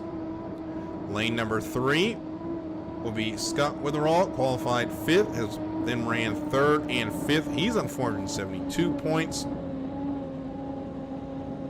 Scott Garner will be in lane 4. Currently sitting on 599 points, qualified 13th, went 4th and 1st in his heats. And on the outside will be Mickey Washburn, qualified 6th, 1 heat, 1B, but a disappointing 5th in heat 2A, has Mickey on 627 points. So, penultimate run of the final heat. This to help further solidify who will be running in the front line of the final of the Digital Roostertails Columbia Cup. And it all comes down to the next minute for these drivers. It's still an opportunity for somebody to pull off the upset, as Anthony Ranella is making his way towards turn number 2. He's going to be the first one up here with 37 seconds to go.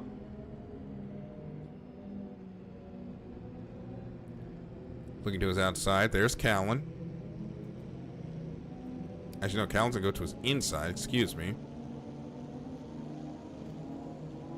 So we're now 20 seconds from the start. Here come the hydroplanes. Washburn's going to be in lane number 1. It's going to be the first around the corner with 10 seconds to go. Here comes Witherall and Ranella behind him as we are 5 seconds from the start. Make that 3 seconds, 2 seconds, 1 second mark. Going to be a clean start, and we are underway, and it's going to be Francis Ranella leading the way towards turn number 1. Good start from turn number 2. Was not the best start from Callum Washburn. He's actually going to get down here last. Despite being in lane number 1, he's going to get into the wakes. He does not make any contact with anyone, thank goodness. But Callum Washburn, I think he's going to be glad to see the back of the Columbia River. It has not been the best day for Callum Washburn. But up front, it's Anthony Ranella. On the inside, to the outside, is Scott Witherall. This is the battle for the lead. Ranella on the inside. In the piston power, actually the battle of piston powered boats, is there side by side through turn number 2. You could barely get a sheet of paper between those 2 sponsons, but they managed to clear it. And as they make their way to start lap number 2, it'll be Scott Witherall leading the way from Anthony Ranella. You're right along with them now. Ranella about 3 boat lengths behind. Into turn number 2, Scott Witherall is going to give him a lot of space. Now he's going to close it up as they hit the apex of the corner. That's going to compromise Anthony Ranella's line on the exit, and then Ranella gets a little squirrely. It's going to cost him a lot of time, and Scott Witherall is going to carry on with the lead. There's Scott Garner, one of our heat winners earlier tonight. He's going to be in 3rd. 4th is Mickey Washburn in the Miss Vandalay, and 5th is Callum Washburn. So up front, Scott Witherall still got Anthony Ranella to his inside. He's going to pin him there on the buoy row. It's going to compromise the exit for Anthony Ranella and keep Witherall pushing as we start the final lap. One more time around in Heat 3C. Scott Witherall looking to get himself potentially onto the front line of the final. Actually, he won't be able to make front line of the final. Here his max is only 872, but he will be able to jump from the outside all the way to the 7th spot and be safe in running for the trailer spot in the Connie. as Witherall makes his way down towards turn number 2. It's got no one around him. 400 points in front of him. Right along into turn number 2 with Witherall for the final time. He's gonna hit the exit pin.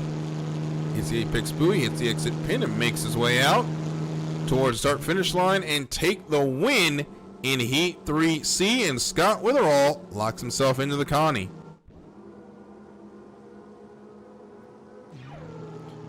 Anthony Ranilla comes home in second. Scott Garner is in third. Mickey Washburn does what he needs to do, brings boat home in fourth. And Callum Washburn, he will be in fifth. That should eliminate him from contention, but at this point, mercifully, the Columbia Cup is over for Callum Washburn.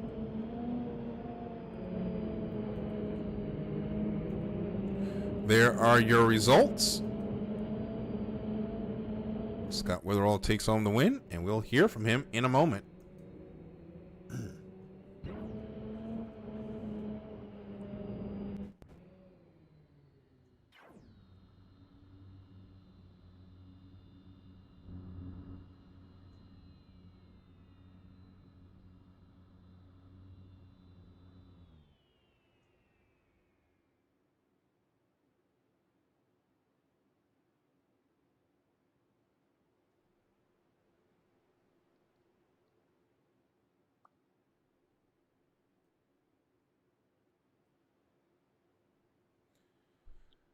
Scott Witherall joins us in the booth, the winner of Heat 3C. Scott, it wasn't the best night in the qualifying heats, but you did save your best for last, and you go from 13th all the way to the front lot, or to the inside for the Connie. Yeah, I was in that blind draw, man. I can't believe I made it to lane 1. Woohoo! So Scott, they put me in a waiting room, and that's the second one this week. Yep. So Scott, you make your way into the Connie. You'll finally have that lane 1 again. Have you already had some good lessons there? How do you take that into the winner-take-all heat coming up here in about 10 minutes? Oh, if I make it to that, I gotta make sure I get Frank Ranella to be my spotter. He did awesome. Got me right into lane 1. Got me for the win. If I could get a repeat of that, that'd be awesome. All righty. Well, congratulations, Scott, and good luck in the Connie. All right. Thanks, Daryl. You too, buddy. So, Heat All right. 3D coming up next.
So the last heat of the night before we go into our winner take all heats.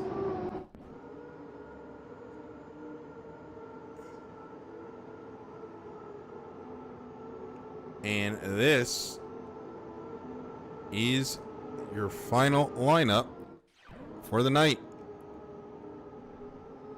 We'll start with lane number 1. That'll be Francis Ranella. He's on 326 points after qualifying 15th, a 4th, and a 5th after the running. There is no way for Francis Ranella to progress.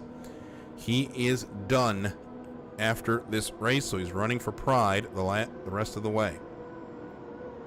Lane number 2 will be Jeff DeWalt, 2 4th places after qualifying 17th. He's in 368 points. Still has an opportunity to get into the Connie, but is going to have to win this race.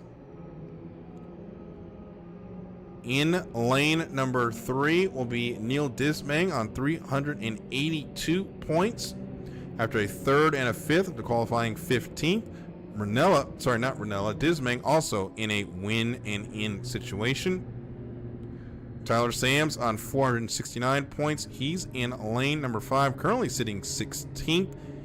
If he can win, he would knock Pete Lacoste out of the Connie and put himself up into the 7th spot. So that is your lineup. At this point, we are running to see who will be in the Connie. DJ Miller and Harley Gray should be able to lock into the front line of the final. As Mickey Washburn, we thought he was going to be okay, but with the 169 points, fortunately, will not put him on the front line of the final. He will have to go through the Connie to try to lock in to to try to be the trailer boat in the Digital Roostertails Columbia Cup. So here we go through turn number 2, last qualifying heat of the night. Jeff DeWalt's going to lead us off turn number 2 as we are 5 seconds from the start. Make that 4, 3, 2, 1, mark. Clean start, and we're underway. Francis Ranella from lane number 1 has the lead. Jeff DeWalt's in 2nd. So he's going to fall back to 4th as the boats on the outside had a much better start with Nick Kish and Tyler Sams, and Neil Dismang is all the way back in 5th as we get through turn number 1. It'll be a clean exit of turn number 1, and the boats make their way down the back straightaway. Ranella leads, DeWalt 2nd, and though he is being challenged, and actually he's being passed now by Tyler Sams, so it's going to be Sams in 2nd, and Jeff DeWalt is in the tunnel. As DeWalt a little bit out of control with those front spots and still battling with Tyler Sams for 2nd. Going to keep the boat off the skid fin spray of Francis Ranella as they make their way down the front straightaway to put lap number 1 in the books. It's going to be Ranella in the Mr. Nash leading, Tyler Sams 2nd, Jeff DeWalt in 3rd, Nick Kish, Neil Dismang round out the field. As up front, Ranella leads into turn number 1. Battle is going to be for 2nd. There's Sams on the outside. To the inside is Jeff DeWalt, but DeWalt got squirrely there, had the rear of that boat in the wake of Francis Ranella. Manages to hold on to it, but will lose a couple more boat lengths to the 00. That powder blue and orange Denver Broncos, Busch Light Broncos now in 2nd. Sams looking to get his way into the Connie, but he has got to catch Francis Ranella. Actually, as we look at the points, again, 469 points, 300 should be enough to take Pete Lacoste out of the Connie and put Tyler Sams in as we start the final lap. Francis Ranella, Mr. Nash 2 leads the way. Tyler Sams, Busch Light Bronco in 2nd. Jeff DeWalt 3rd in the U31 Mopar. Nick Kish is in 4th, battling with Neil Dismang, who almost went over. Got into the spray of the U90, but manages to hold on to it. Neil Dismang got caught by the wind and was almost gone with it, but manages to hold on. As up front, Francis Ranella heads into turn number 2. It's got the 00 behind him, but it's going to be Ranella who should be able to hold on and take the win in Heat 3D. And Francis Ranella will be in one of our winner-take-all heats, and Tyler Sams is going to join him. 3rd will be Jeff DeWalt in the Mopar. Neil Dismang will come across in fourth. And Nick Kish, I think, has gone over in turn number 1, and he will be an unfortunate DNF.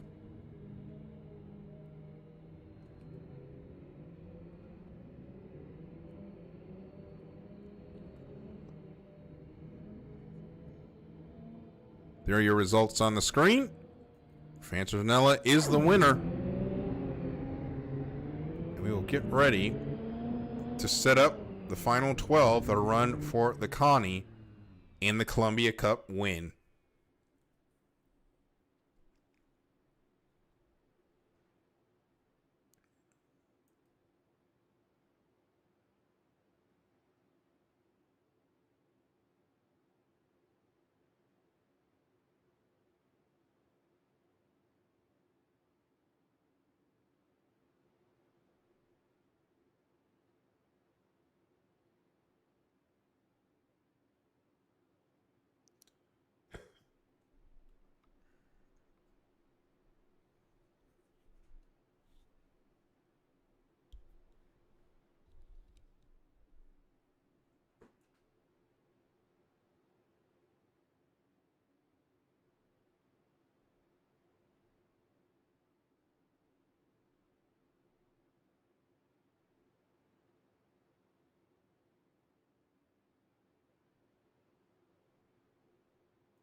Francis Ranella joins us, the winner of Heat 3D. Francis, congratulations on the win.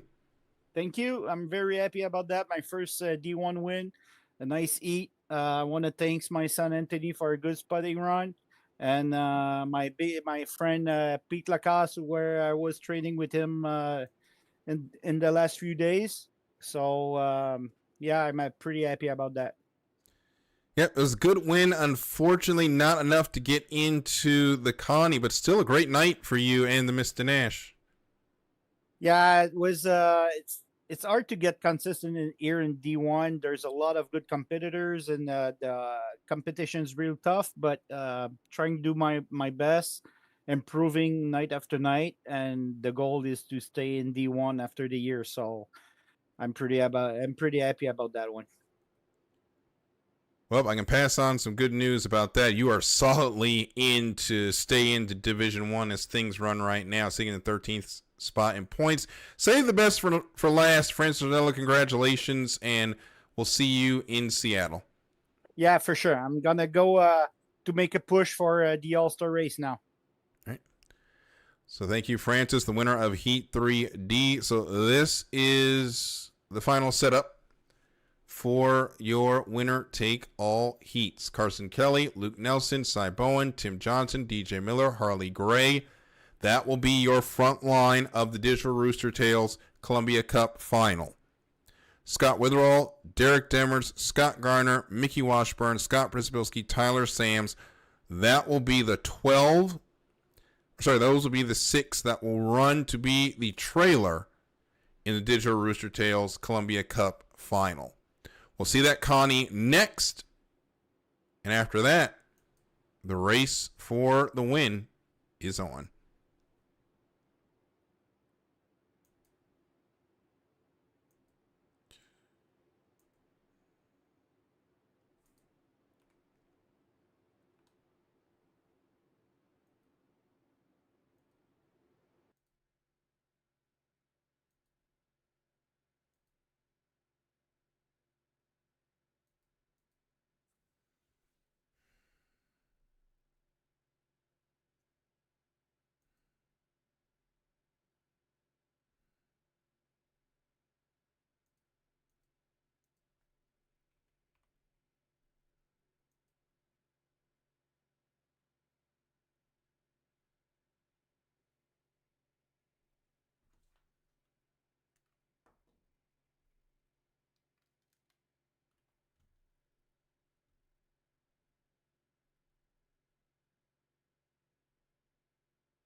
Well, you can take all of the qualifying points that go into the national high points hopper, but now all that matters is the win. 6 boats, 3 laps. This is the consolation heat to decide who's going to be the trailer in the Digital Roostertails Columbia Cup.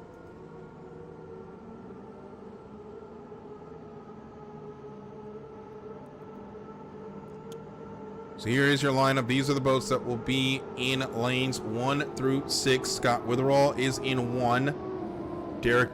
So Scott Witherall in the Miss Castle GTX will be in lane number 1. Matt Palmer filling in for Derek Demers in the Wave Dancer will be in lane number 2. Lane 3 will be Scott Garner in the A&W Root Beer.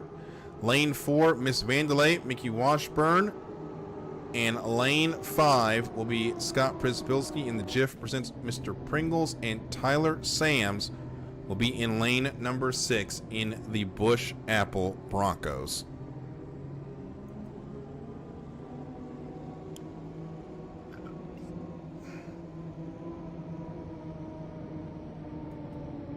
So the field makes their way around towards turn number 2, about a minute and change away from the Connie.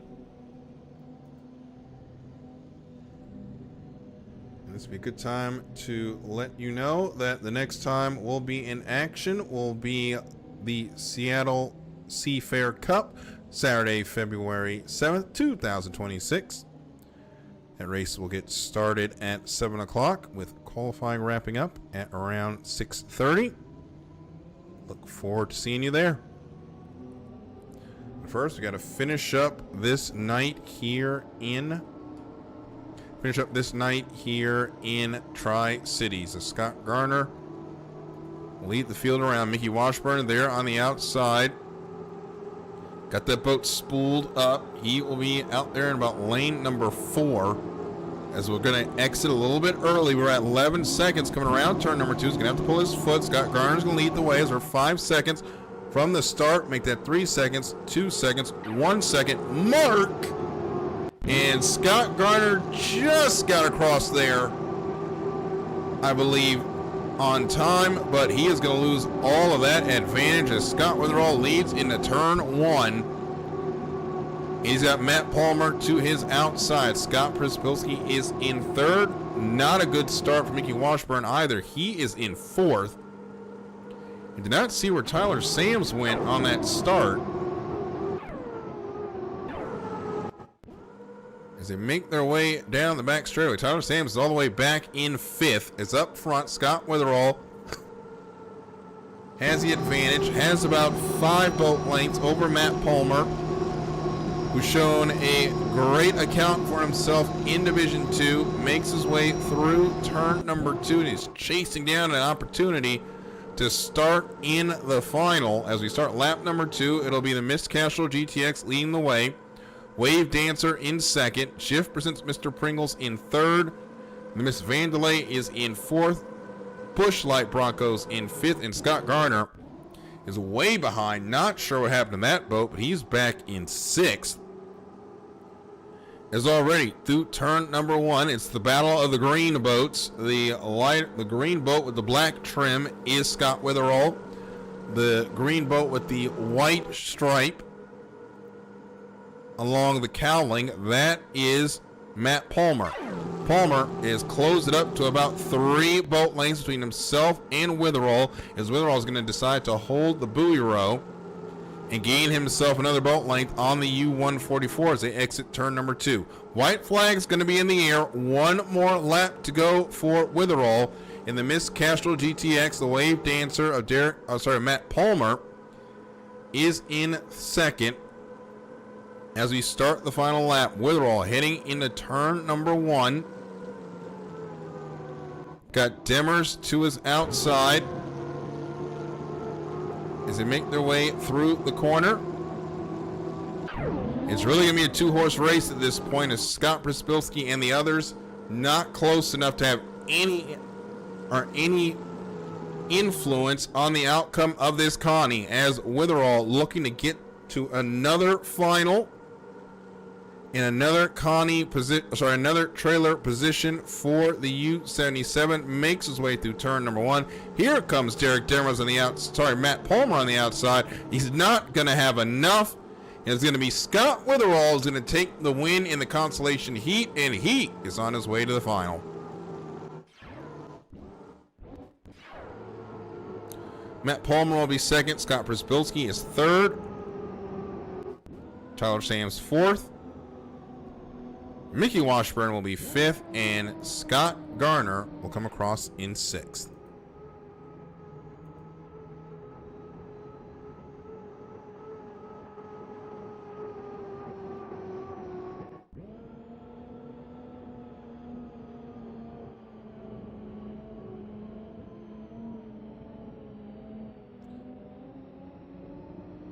So that will do it. One last race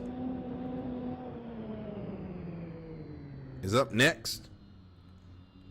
7 boats will take to the water in the Digital Roostertails Columbia Cup. We'll have 7 boats and 5 laps to decide it. That race is next.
started the night with 20. We whittled down to 12.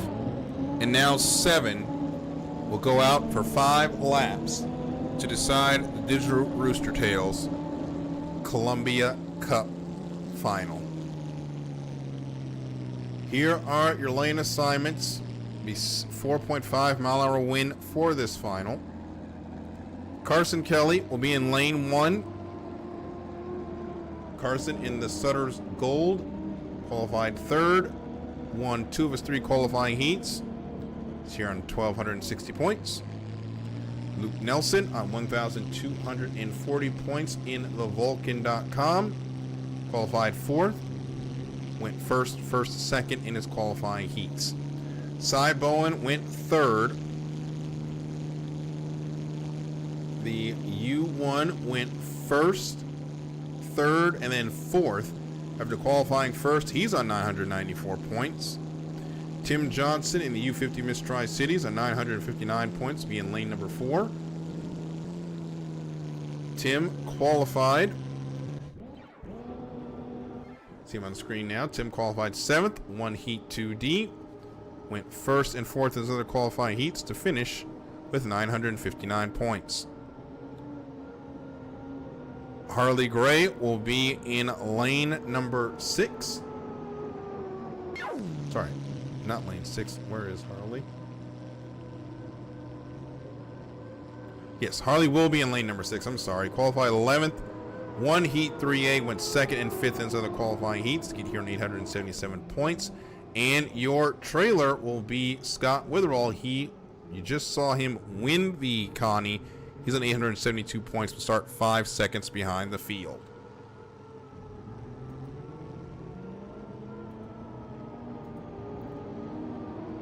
So there we are. The field assembles on the back straightaway. One final time. We are ready for the start. Can Luke Nelson or Carson Kelly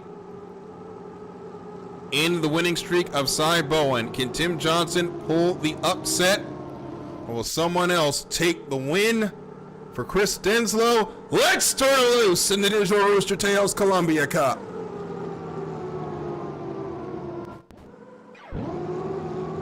We had 4 boats under a blanket there on the start. Is going to be Carson Kelly, I think, in lane number 1 is going to get down here first. He will get to lead first. Luke Nelson's in 2nd. Cy Bowen is in 3rd as they'll come formation flying through turn number 2. Tim Johnson's about 7 boat lengths behind in 4th in the Miss Tri-Cities. 5th is going to be DJ Miller and DC Present Steps. Harley Gray 6th. Scott Witherall is 7th. We were all clean on the start. Now it's 3 boats under a blanket. The fastest 3 on the property battling for the win through turn number 2. Battle currently is for 2nd. Got leading the way is Carson Kelly. Luke Nelson now trying to push that U1 to the outside, but look at the boat speed on the outside the U1 has as we start lap number 2. Cy Bowen is pulling into about a rooster tail over Luke Nelson, while Carson Kelly is leading the way. It's about 7 between those two as we'll stay with the battle for 2nd. Now the vlog on the outside. Oh, Cy Bowen got a little bit too close, made a little bit of contact with the U7. That's going to cost him some time, but is going to manage to keep going. But as these two battle, Carson Kelly looks out at the right side mirror and says, you boys have fun for 2nd. I'm going to go to the win. As we still got 3 laps to go, but Carson Kelly leads the way, and Luke Nelson's got to be focused on that U1 Corsair, that piston-powered U1 on his right side. We make our way now through turn number 2. Carson Kelly ready to put lap number 2 in the books. It's Sutter's Gold leading the way, with Carson Kelly leading. Luke Nelson in 2nd. It's got about 4 boat lengths over the U1 of Cy Bowen. Tim Johnson's in 4th. DJ Miller, DC Presents Deft, is 5th. Harley Gray is in 6th, and Scott Witherall in 7th. Looking to pick up good points on the night. Back down the back straightaway. Best battle on the water continues to be for 2nd. Cy Bowen trying to chase down the U7, as it looks like that winning streak as far as final heat is going to come to an end tonight, as Bowen out there in lane number 3 got a good start, but the 2 starts to his inside were a little bit better, as Bowen was looking for his 3rd heat win of the night. It may not, third final win of the night. It may not come this evening, as Carson Kelly leads the way as we start the championship lap. Sutter's Gold leads the way. Vulcan.com is 2nd. The U1 Corsair is 3rd. Miss Tri-Cities in 4th. DC presents Deft 5th. Harley Gray 6th. Scott Witherall continues around in 7th. But already making his way towards turn number 2, Carson Kelly starting to turn down the wick just a little bit. He's got a big lead now on the rest of the field heading into turn number 2. The U66 Sutter's Gold, Carson Kelly, one of the winningest drivers in Division II history, has won many a race in Division I and is looking to add to his tally as we start the final lap. Carson Kelly leads the way as the white flag is out one more time. Around 2.5 miles separates Carson from victory. Luke Nelson 2nd in the Vulcan. Cy Bowen on this night, he'll have to settle for 3rd. Tim Johnson in 4th. DJ Miller in the 5th spot. 6th is Harley Gray, and 7th is Scott Witherall in the Miss Castrol GTX. Back up front, though, Carson Kelly leads the way by 9 over the Vulcan.coms. Luke Nelson going to give it the ride, but it's not going to be enough as Carson Kelly makes his way into turn number 2. He's got no one around him, and a digital Roostertails Columbia Cup victory in front. Carson Kelly hits the exit pin of turn number 2. He'll come to the start-finish line and win the digital Roostertails Columbia Cup. Second will be Luke Nelson. Cy Bowen will complete the podium. Tim Johnson, the U50 Miss Tri-Cities, is 4th. DJ Miller and DC presents Deft is 5th. And Harley Gray, the Dream Warrior, will come across in the 6th spot. And rounding out the field will be Scott Witherall in 7th.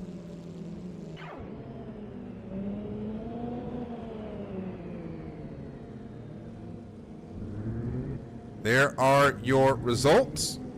Scott Witherall clipped a buoy at some point in the race. But it's Carson Kelly who stands atop the podium and takes home the win. We'll hear from our podium in just a moment.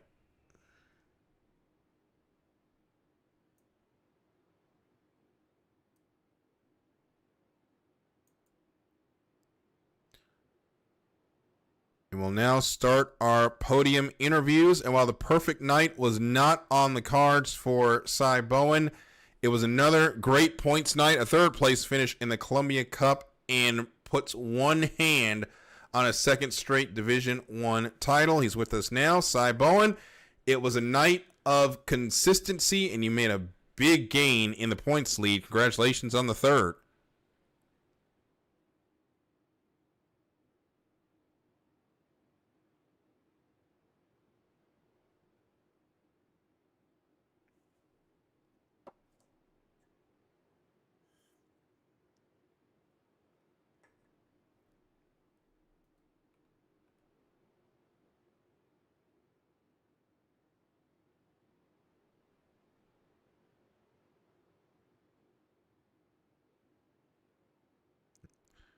So now we go into Seattle. You're 3,132 points up on Tyler Sams in the driver's points, 3,001 points up on the Great White Shark in the national high point standings for the boat.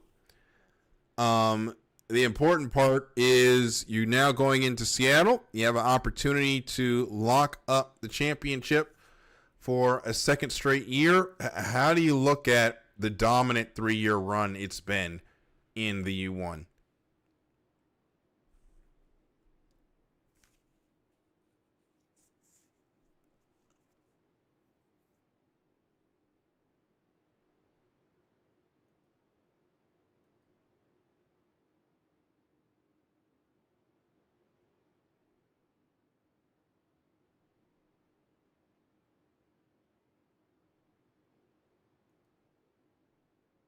one race at a time. All right, Cy, congratulations and good luck the rest of the way. We'll see you in Seattle. Thank you. So that brings us to our second place finisher, Luke Nelson. Luke, congratulations. It was the running buddies there in lane 1 and 2. You guys held it for the 5 laps. How much did you need there to try and overtake Carson? Trying to overtake Carson, I needed a lot. I didn't think I was gonna do it after the first one. He got pretty far out ahead, so I was just gonna like take my second and just keep running hard with Cy. And yeah, it worked out. So Luke, is a good run. You pick up a lot of points in third. You have an opportunity to jump Tyler Sams next week and in the battle for what's shaping up to be the runner-up spot. How do you look at your first full-time season in a while so far? It's been pretty good, but like I've just been kind of busy these past couple races, and it's one of the days where I can actually do it, and it's honestly just kind of lucky. And yeah, it feels good to race with all these guys. All right, Luke, congratulations, and we will talk to you next week. All right, thanks. Give me one moment.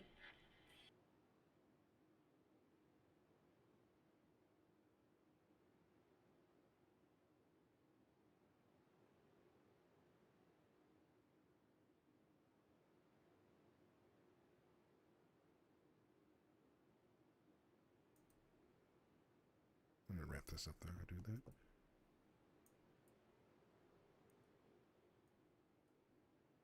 And that'll bring us to our winner, Carson Kelly, the winner of the Digital Roostertails Columbia Cup. Carson, congratulations. And that was a standard Carson Kelly win. Get lane 1, dominate all 5 laps. Now you picked up the win. Yeah, thank you. It feels good to be back and winning. It's been a while since I've raced, so it definitely feels nice. So, Carson, you pick up the win there, and crucially, you're now within 668 points of staying in Division 1 going into Seattle. Hopefully, we'll be able to see you at Seattle, but just talk about today in general.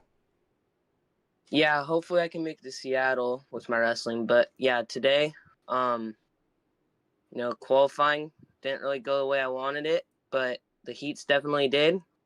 And I was focused on finishing my heats and getting good placement and getting lane 1. And once I got lane 1, I knew I should be able to win it. So, and a good start. That was definitely a good start. He says qualifying didn't go his way, and he qualified 3rd, by the way. Just like my dad, never can win qualifying. Well, Carson, congratulations. We will talk to you next time out in Seattle, and good luck the rest of the year. Yep, thank you.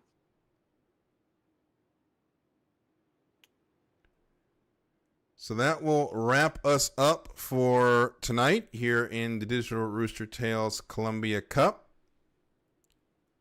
And going into next week, these are the magic numbers that we will be watching. Cy Bowen will need 869 points to win the Drivers' Championship, and he will need 999 points to keep the 1 on his boat as the National High Points overall national champion. We'll see how those go in the next. So we'll see how that goes February 7th at Seattle for the SNHL Seafair Cup. Will be on at 6:30. The first heat will hit the water at 7. I want to thank you all tonight for joining us for the Digital Roostertails Columbia Cup. My name is Daryl Kinsey Jr., the voice of the Saturday Night Hydroplane League. And as we say goodbye, I'd like to continue to keep our thoughts with the family of Chris Denslow, whose honor we named this race. And we will see you all next time.